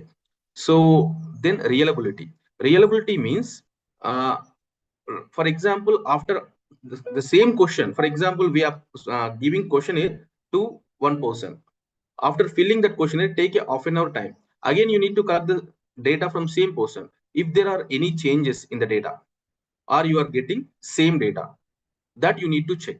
So these two things are very, very important for data analysis. So we are measuring what we need intended to measure, that we are checking under validity. So here we need to go with content validity, construct validity, citation validity, and face validity. So for customer satisfaction, using only price questions is invalid. So we need to cover all the aspects. Then consistency we can check with reliability. Are the results are suitable, stable over a time? For example, yesterday I have asked some questions. I have given some questions to one person, right? The same questions again I am asking the same question, same person. Then whether we are getting same answers or not, is there any changes, that we need to check. This we can prove statistically by using some test. So to test the validity, so we are using some softwares like SPSS, R, and we have some online platforms, NumIQ, KongIQ, Subthesis, Lenzyme, Visa. So these are the tools. SPSS, R are the offline platforms, and NumIQ, KongIQ, Subthesis, Lensim, Visa. These are the online tools. By using these tools means by entering collected data in these softwares, it will give the validity of the questionnaire, the reliability of the questionnaire, whether the questions are consistent or not, whether the data is having consistency or not, that we can check. So for this, we have different types of tests like Carnbatch Alpha, Cohen Kappa, Fliss Kappa, Kendall's Q, and Kendall's W, Pearson correlation. By using this test, so just what we need to do, you don't go for any formulas. Just whatever the data we are collected and whatever the questionnaire we have prepared, that things we need to upload in the given tools. For example, SPSS is there. For this, we need to write some coding. R is there. For this, we need to write some coding. But NumQ, KongIQ, okay, Subthesis. For this, no need to write any code. Just you need to upload the collected Excel data form as well as the questionnaire. Then it will do the various tests, like whatever the test I said. Then it will give some value. So, for example, there is a Carnbatch Alpha. Carnbatch Alpha means after giving the data, collected data, means for example, my sample size is 500, right? Don't go with 500 sample. First, we need to carry pilot study with the 50 people. Means you circulate your questionnaire to 50 people, and whatever the responses you will receive, that responses set tools, set softwares, right? So after uploading that, you need to go with validity test and reliability test. After doing the, for example, I am going to do Carnbatch Alpha test. After doing the test, if the calculated value is greater than 0.9, that means the questionnaire is fit and it has consistency and it has validity. Means we can carry for remaining 450 members of the sample size. We can distribute the questionnaire to people. And if the value is between 0.8 to 0.9, it is good somewhat. If the value is between 0.7 to 0.8, it is acceptable, right? But the calculated value is less than 0.6. That means it is not a valid questionnaire. It doesn't contains any consistency. So for that reason, after collecting a pilot study data, you have to go with test. This is very, very important. Then we have some emerging technologies for research instrumentation. So to preparation of questionnaire, you go for AI and machine learning. We have so many tools like ChatGPT, Gemini, Perplexity, Clad. By typing your topic in that, you can prepare the questionnaire. And nowadays we have IoT and wearable sensors. So real-time sensors, especially these are used for science groups, not for social sciences. And we have neuro, big data, mobile research apps, some mobile research apps also there, and lab on chip biometric devices. So like that, we have so many technologies for instrumentation. So these whatever I said, I have given only Google like Survey Heart and Zoho Forms. Apart to that, we have Survey Monkey is there, Microsoft Forms are there, Typeform is there, Paperform is there, Foam Stack is there, Smart Survey is there, Zoho Survey already I have shown that, and Survey Planet is there. You can use any one of these. See, these are the stages. Then now for analysis of data, we may use different types of test like parametric test. It is not our topic, just I'm going non-parametric test, that all we can do. Then the most important thing is research ethics.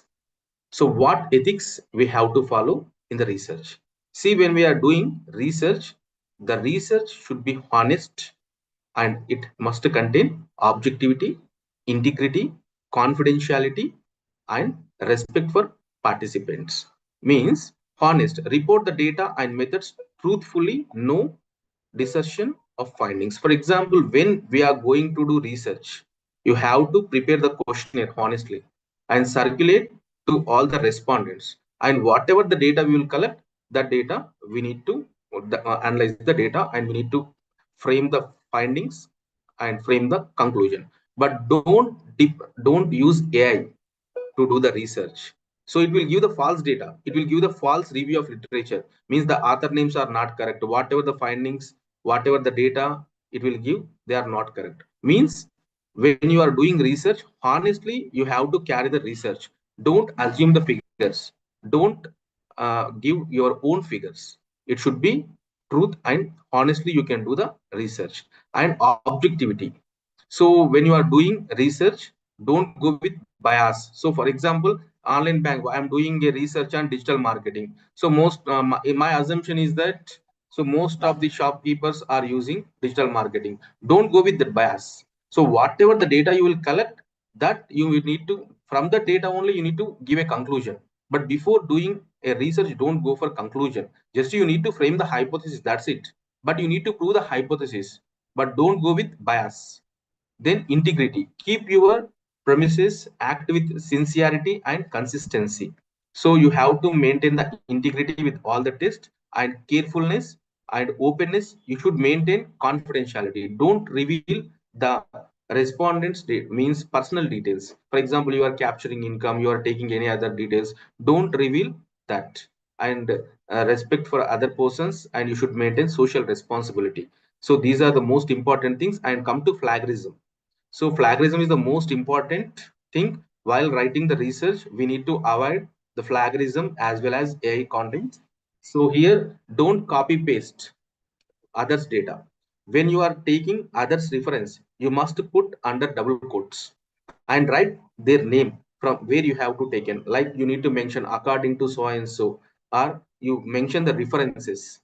And copying feras and intersparing own words. For example, we have some tools like Quillbot or other phrase, what we can say paragraph phrasers. Don't use that paragraph phrases. So you have to do your own words and self-plagiarism.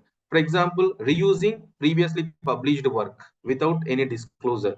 So that is what self-plagiarism. And paragraph plagiarism, changing few words in the paragraph, others paragraph, then idea plagiarism. Already there is a topic. On the same topic, again, you are doing the work. And data fabrication. So presenting fictitious data in published works. For example, we are taking others table, others data. Just we are giving our own data, assumed data. Don't think the type of things. Then after preparing your own data, after doing analysis, after drafting the report, you have to go for plagiarism checking. There are so many plagiarism checking softwares are there. Turnitin. So Turnitin is an institutional logging they will provide. So for researchers, we have iAuthenticate. You can use iAuthenticate for checking. And we have Unicheck, FlagScam, and Grammarly Premium, Doubly Checker. It is for free. And UGC recommended Urkund and Drillbit. That we can use. So these are the various plagiarism detection softwares. And the most important things are fabrication, falsification, other misconduct. So what is fabrication? This comes under research ethics. So in investing or making up data results or finding that were never actually collected or observed. Means we are taking just assumptions. We are not collecting data. We are taking our own figures and we are preparing the research work.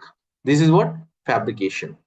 And falsification, manipulating or altering research material, equipment, process data or results, misrepresentation of finding. Actually, we are doing research. We got one thing and we are changing into other things. So that is what falsification and other misconduct, serious violation of research norms that undermine integrity without being outright fabrication, falsification. So all these comes under research ethics. Means while going with research, go with your own topic. Originally, you need to carry the research and collect original data. Use some research tools. You can use AI for questionnaire preparation, but for data analysis, for calculation of tables, don't use AI. You have to do your own and write the analysis findings with your own, and don't take others tables, others publications, other thesis. Don't copy and paste in your research work. So that is a very crucial, severe research unethical practices. So for that, you need to avoid that. So these are the research ethics. So for this, I think my session time is almost one. For this, I am going to conclude my session, and I thank the organizers for giving this wonderful opportunity to speak in front of Zoom meeting with all the 100 plus participants. I thank you very much, Hanmanlu sir and Principal sir of Bichkunda and Sanjeev Reddy sir for giving me this opportunity.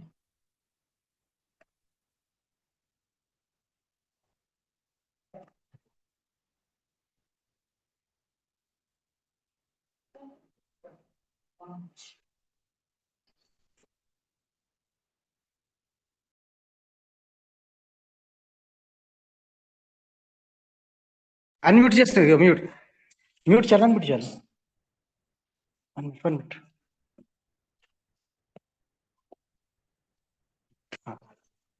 Thank you, Professor Srinivas sir, for adding this pragmatic approach to the research and your areas, particularly research instrumentation and ethics. You are clearly mentioned in the beginning of your presentation what is research instrument and instrumentation, what is the tool and its process. And in this process, you are clearly mentioned about the data collection methods, questionnaire types of questionnaires, how to collection the data online and offline, other integration of questions, and the importance of ICT tools in research instrumentation like Google Forms, survey methods, Zoho, and MS Forms AI applications. And statistical softwares like SPSS also are mentioned. What are the qualitative tools and references like Mendeley and collaborations and its validity and reliability in research. And the second half is that is research ethics. Really, it is very worthy to this workshop because whenever a researcher is going to research on any topic, he must and should have these things. in his research. That is honesty, objectivity, integrity, and carefulness, openness and confidentiality, respect for person and social responsibility. And at the same time, research must not be a copycat. It should be check the tools like plagiarism, which is also giving the original output and validity to the research. At the same time, this fabrication and falsification and other misconduct also very important thing in this contemporary period. And integrating this instrumentation and ethics in the research process, presentation is very worthy, sir. We feel that our participants are realized the importance of this practical approach in the area of research. Thank you, sir, for giving Thank this you, sir. worthy. Thank you very much, sir. Ashok, sir, thank you very much. Thank you, sir. Thank you very much. Okay, over to Sanjeev Reddy, sir. Over to Sanjeev Reddy, sir, for third technical session.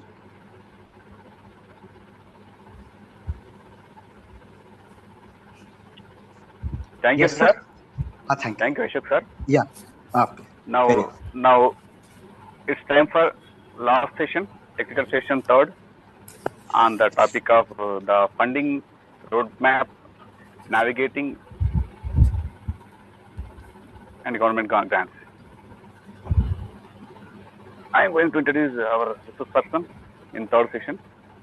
It is a distinct honor to introduce our resource person, Dr. Vellanki Ragasuma, an assistant professor of chemistry at Government Degree College, Autonomous, Bhadrachalam. Dr. Suma brings a wealth of 23 years of teaching experience to this session. She earned her PhD from Geetham University in 2023, specializing in the synthesis and anti-cancer evaluation of organic derivatives. A dedicated researcher, Dr. Suma has published 12 papers in reputed journals, including 5 Scopus indexed publications, and has served as both an editor and chief editor for ISBN registered books. Her active engagement in the scientific community includes 24 international and national conferences, with 19 formal papers presentations. Furthermore, her expertise is organized by the state, having served as a judge for the JNSME exhibition and an evaluator for the Telangana State Council of Science and Technology. Okay, ma'am? Join with us, madam. Continue your session, ma'am. Thank you, sir. A warm and hearty good afternoon to everyone present here. Respected principal, sir, convener, sir, dignitaries, faculty members, participants, and dear students. I am Dr. V. Ragasuma, Assistant Professor of Chemistry, Government Degree College, Bhadrachalam, Karke University, Telugu. It's a great honor and pleasure for me to present on this workshop. My presentation is on the funding roadmap, navigating government grants. Yeah, let's talk about the importance of the research funding in government degree colleges. Research funding is not merely the financial support, it is a catalyst for the academic transformations. In government degree colleges where resources are often constrained, funding helps institutions move beyond routine teaching and build a culture of inquiry, innovation, and community engagement. It strengthens laboratories, supports fieldwork and software access, improves faculty competence, creates opportunities for student participation, and enhances the overall academic profile of the institution. For faculty, research funding is a bridge from teaching only identity to a teaching plus research professional role. A strong research culture also improves the long term academic reputation of the college when faculty publish, collaborate, supervise student projects, and secure grants. The institution becomes more visible in higher education ecosystem. The visibility contributes to the academic credibility, networking opportunities, and better positioning in the quality focused frameworks. Yeah, why research matters. As we have talked, the research, it builds the research culture, transforms institutions from simple teaching centers into the vibrant hubs of the knowledge creation. Yeah, it catalyzes the shift. Our primary goal is to motivate faculty to evolve their professional identity, encourages innovation, fostering the critical thinking and problem solving skills among both faculty, improves the teaching quality, develops infrastructure, enhances the reputation. The major funding agencies for a professor and academic administrator, even for the students, there are many primary big agencies that offer major and primary research projects, MRP, seminars for the MRP seminars and faculty development grants. Yeah, we can see here the major funding agencies in India. The agency DST. Yeah, this DST is the we have the this DST. Its main domain is on the science and research. We can see clearly the key schemes for this is SERB, CRG, FIST, Vice Kiran, and the website is given here. Similarly, Council of Scientific Industrial Research, its main domain is on the industry, research and development, and we are having here EMR, JRF, and SRF. The website is given. The UGC academic, its main domain, its key schemes are on the STRIDE and PSR. I'm going to give in detailed description for this one. ICSSR, Social Sciences, Projects, Fellowships, and the website is given. Yeah, and the last one is the DBT. Coming to the Department of the Science and Technology, DST. This DST, it supports basic and applied research. FIST programs, infrastructure development for the colleges, and we are having the special schemes for the women. We are having for the women scientists.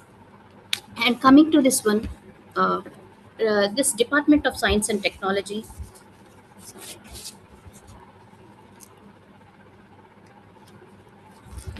yeah, this Department of Science and Technology, DST, it is one of the most important agencies for science and technology research.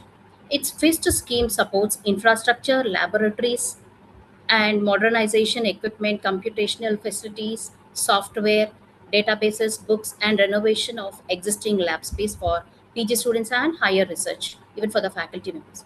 Importantly, for the colleges, for the degree colleges and PG colleges, DSC states that support for the colleges is considered for the college as a whole for the PG. And coming to the, it's best suited for the physics, chemistry, environmental science, earth sciences, engineering, life sciences, and other science disciplines, needing the infrastructure and R&D support.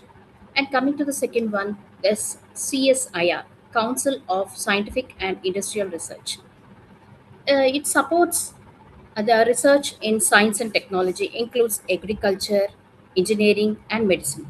Its grants are designed its grants are designed to supplement the research facilities of the universities. IITs, PG institutions, and recognized R&D laboratories. CSIR particularly values applied research, problem-solving projects, multidisciplinary work, and collaboration with CSIR laboratories. It supports research personally, such as the JRF, SRF, and research associates. It's best suited for the applied science, interdisciplinary research, and projects for the industry and laboratory reliance. And this coming to this uh, we are having the UGC. In this UGC, we are having the main funding for the higher education, minor and major research projects. Great, it's a great starting point. We are even having the STRIDE scheme, that is transdisciplinary research. This STRIDE is nothing but the scheme for transdisciplinary research for the India's developing economy, and this research is in humanities and human sciences. In 2019, it has been launched. And coming to the next agencies, the major five agencies, the next one is the fourth one is the ICSSR. This ICSSR, Indian Council of Social Sciences Research.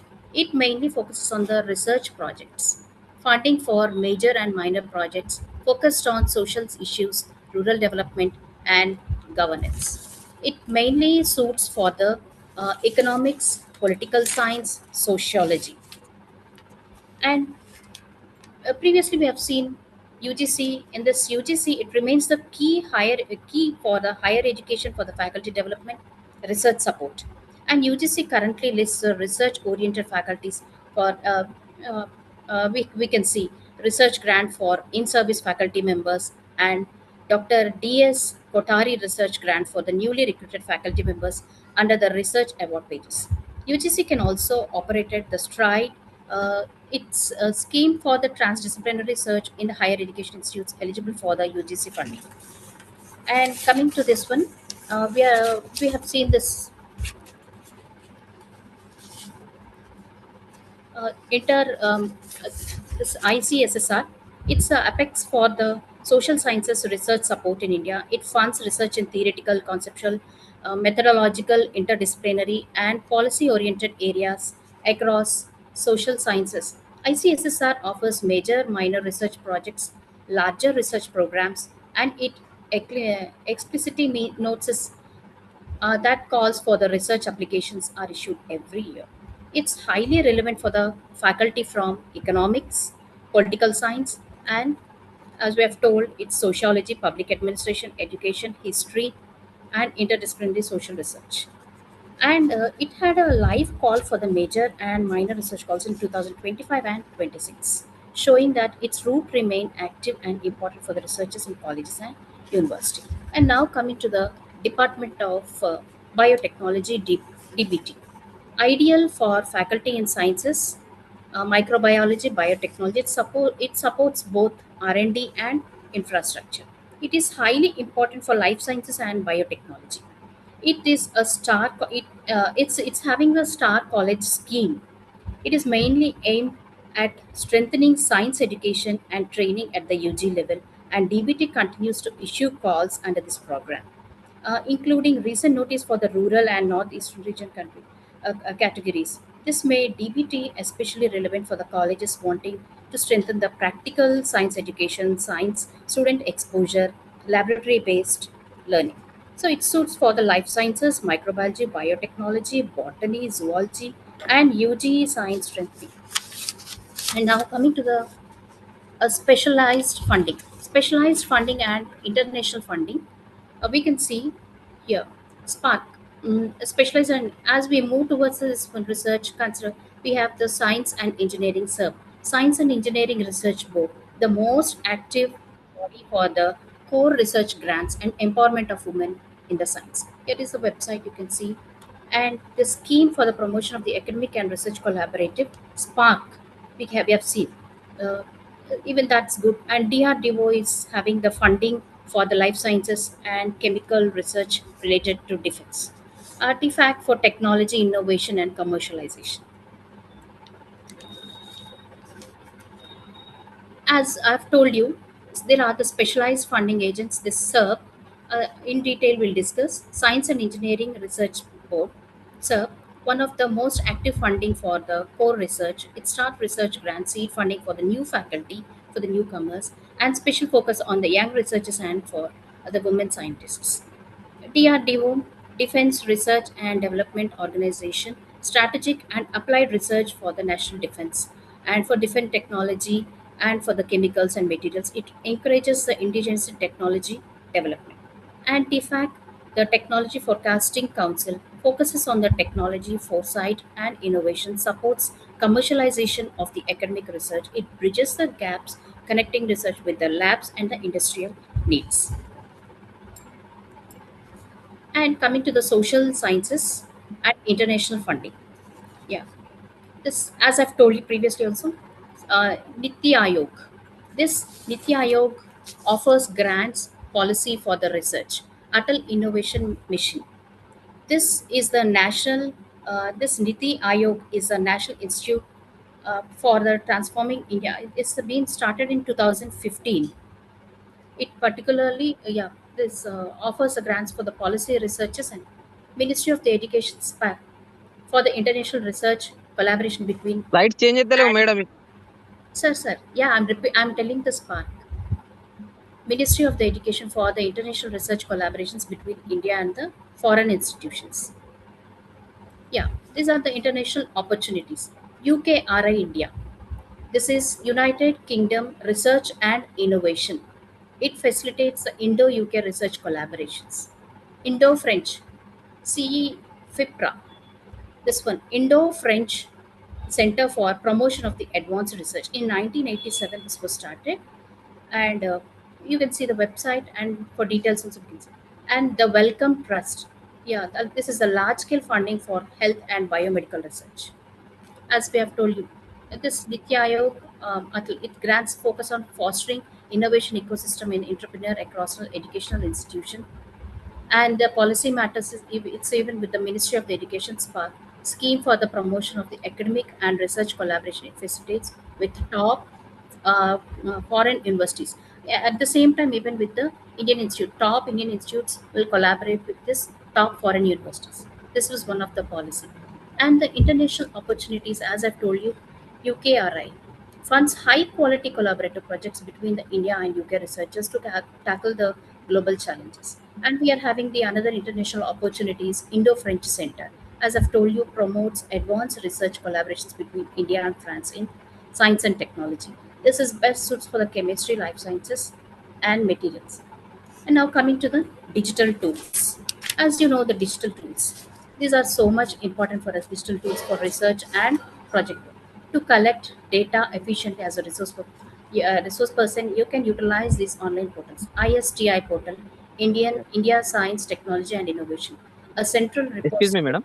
Sir, As the session, your slides are not changing, madam. Could you please check sir, once, madam? sir. Yeah, in my laptop it has changing, sir. Yeah, once again I'll stop sharing and start sharing.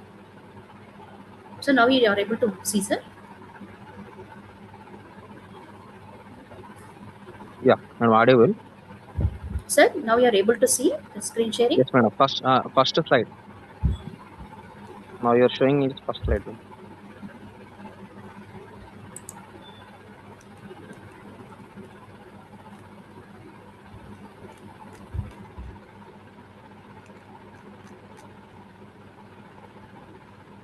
Yeah, digital tools for the research and project work. To collect the data efficiently as a resource person, we can utilize these online portals. ISTI portal, India Science, Technology and Innovation, a central repository for all the funding opportunities in India. And here is a website where you can go. I'll be sharing my PowerPoint presentation, and the websites will be visible for you. And now coming to the Shodhganga, we can review the previous PhD thesis in India, and we can identify the research gaps in our field. And Vidwan, a database for the Indian experts, ensuring your profile is here, and it's crucial for being recognized as the resource person. As I've told you here, the Shodhganga is reservoir of the Indian PhDs, uses to conduct thorough literature survey before defining your problem statement.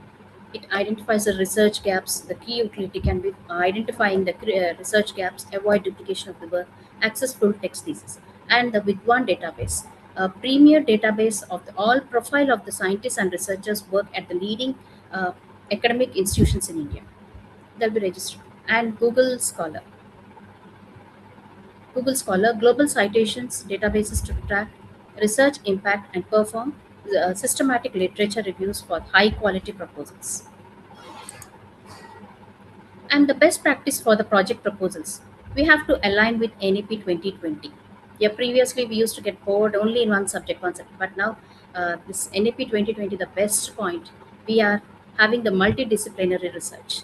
We can ensure our projects, they mostly emphasize on multidisciplinary research and skill development, as the current funding priorities are heavily aligned with the national education policy, NEP policy, that is multidisciplinary. Yeah, focuses on multidisciplinary, and we have to integrate the skill development components for the students within the project.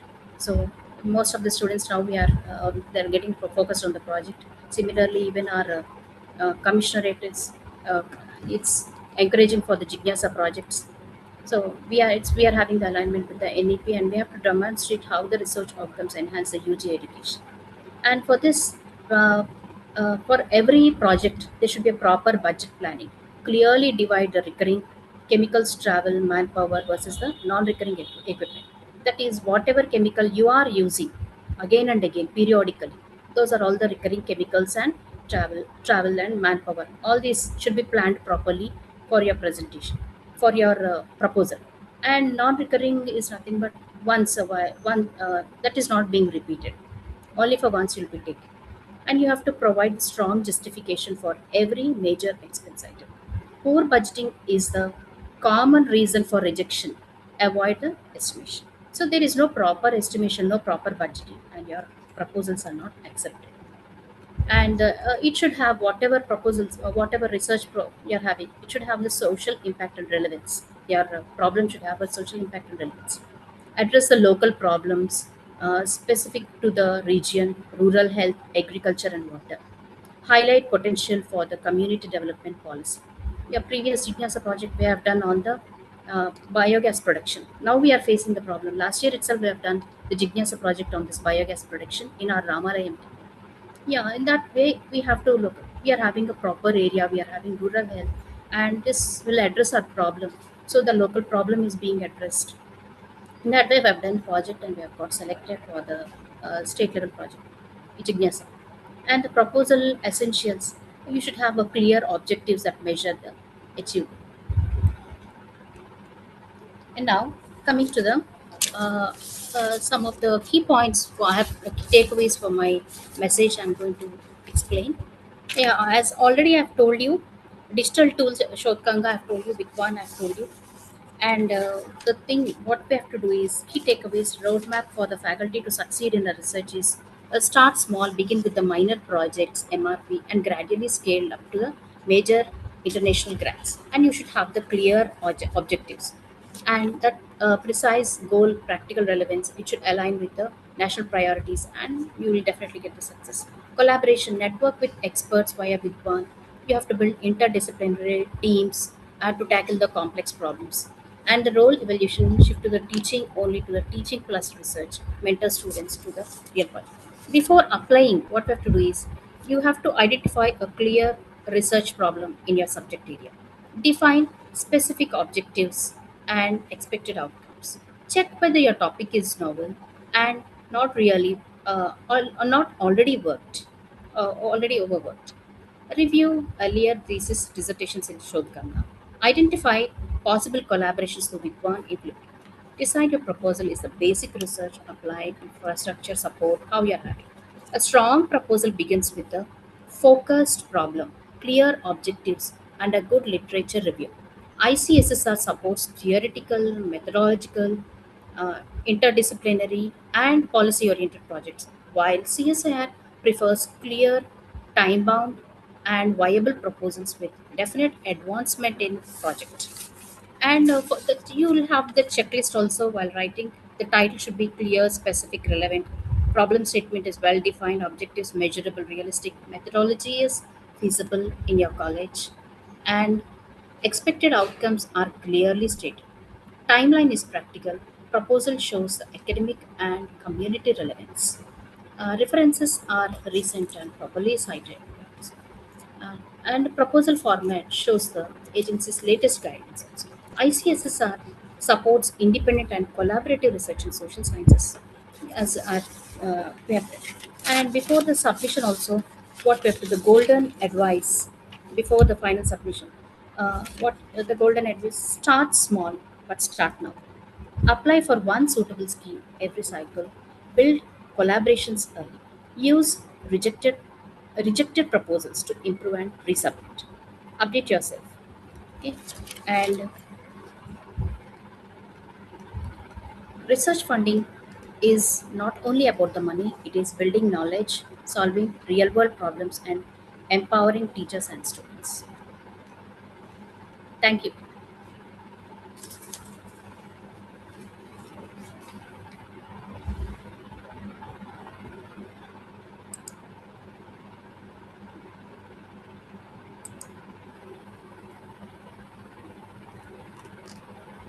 Hello, sir.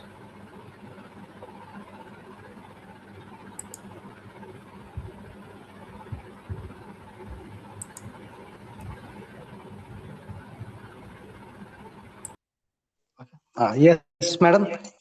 Thank you very much for your presentation on the funding roadmap, navigating government funding.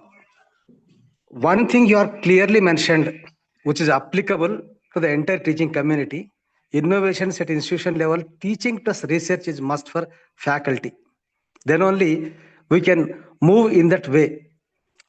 As well as you are mentioned that funding agencies, particularly that is the CSIR and Department of Science and Technology and other biotechnology, Department of Biotechnology, DRDO for science and applied sciences, and UGC, ICSSR, Niti Aayog, the agencies for social sciences research. Whereas international agencies like UKRI and Indo-French CPAR and Wellcome Trust, these are the organizations and associations which are funding in all over the country for the research innovations in all over the areas. That is, and one more thing you are clearly mentioned about digital tools.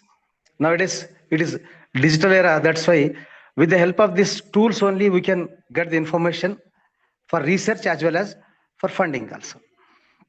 And the sites you are already mentioned, ISTI portal and Shodh Ganga and Google Scholar and other things that best practices at institutional level and NAP 2020, which has clearly mentioned about multidisciplinary research.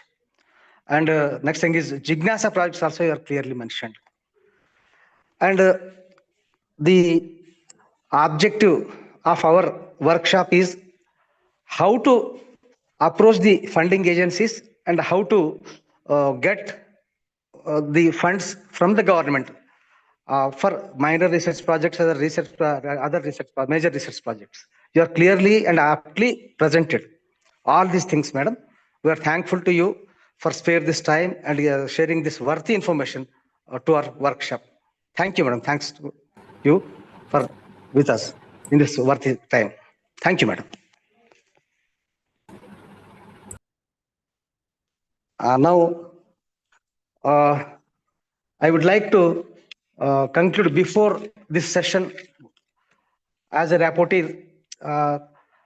The objectives of this one-day workshop on research methodology and for research projects. The first technical session, which is covered on theoretical framework. Second one is practical oriented session. Third one is research funding.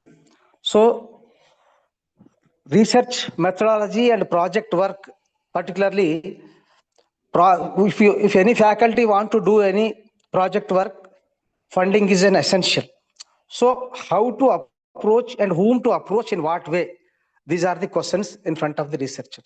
At the same time, institutions level also, if you the faculty want to involve any research work and for major research projects and minor research projects, all these funding agencies, awareness about all these funding agencies is an essential thing.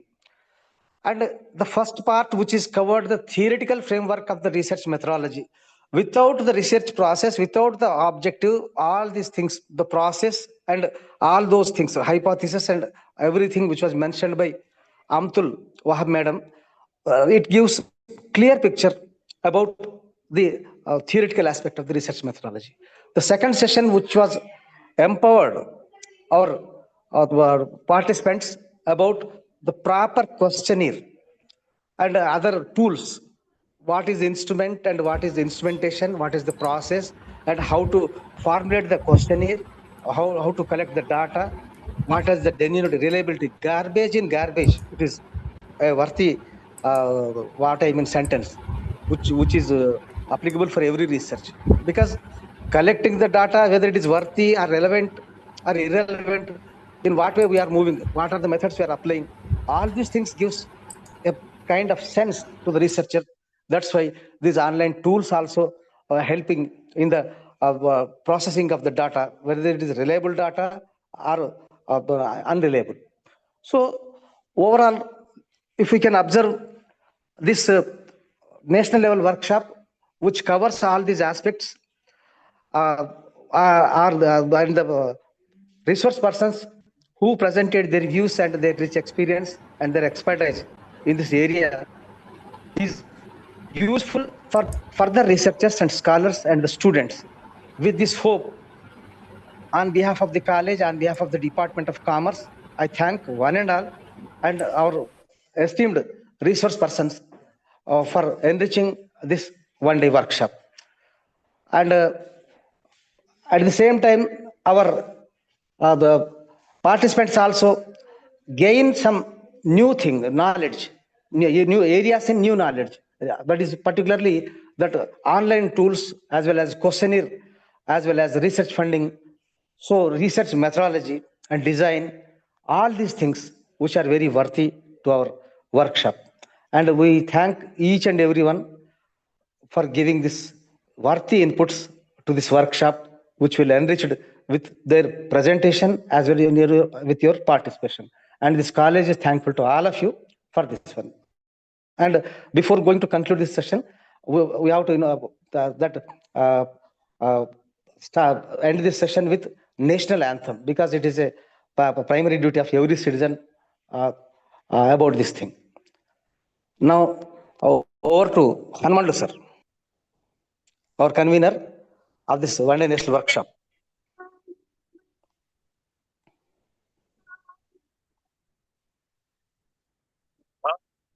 Sir.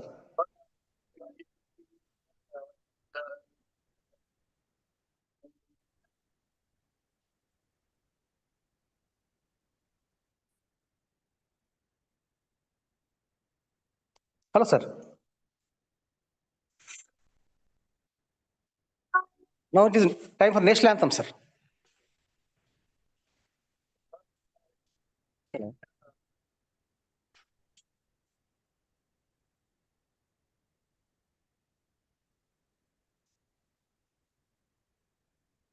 Hello, Hanumandu sir.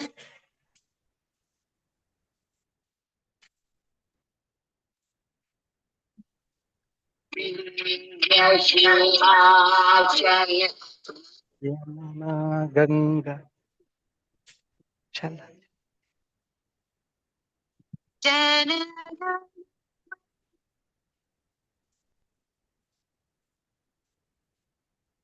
Bharat भाग्य विधाता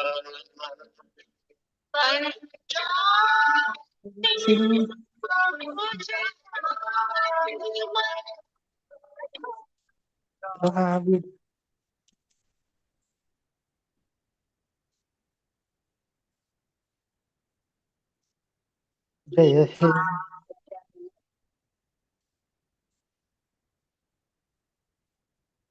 चल जल धीपर तव शुभ नामे जागे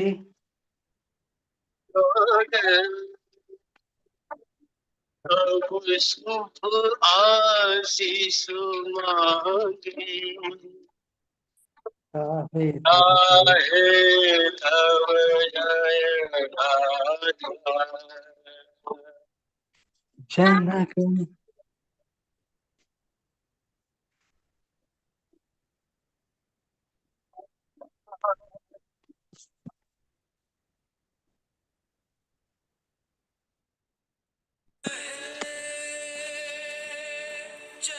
Jaya He.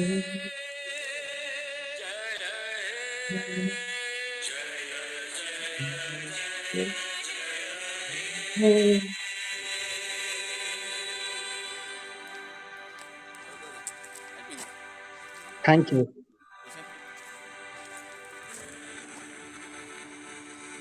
Thank you.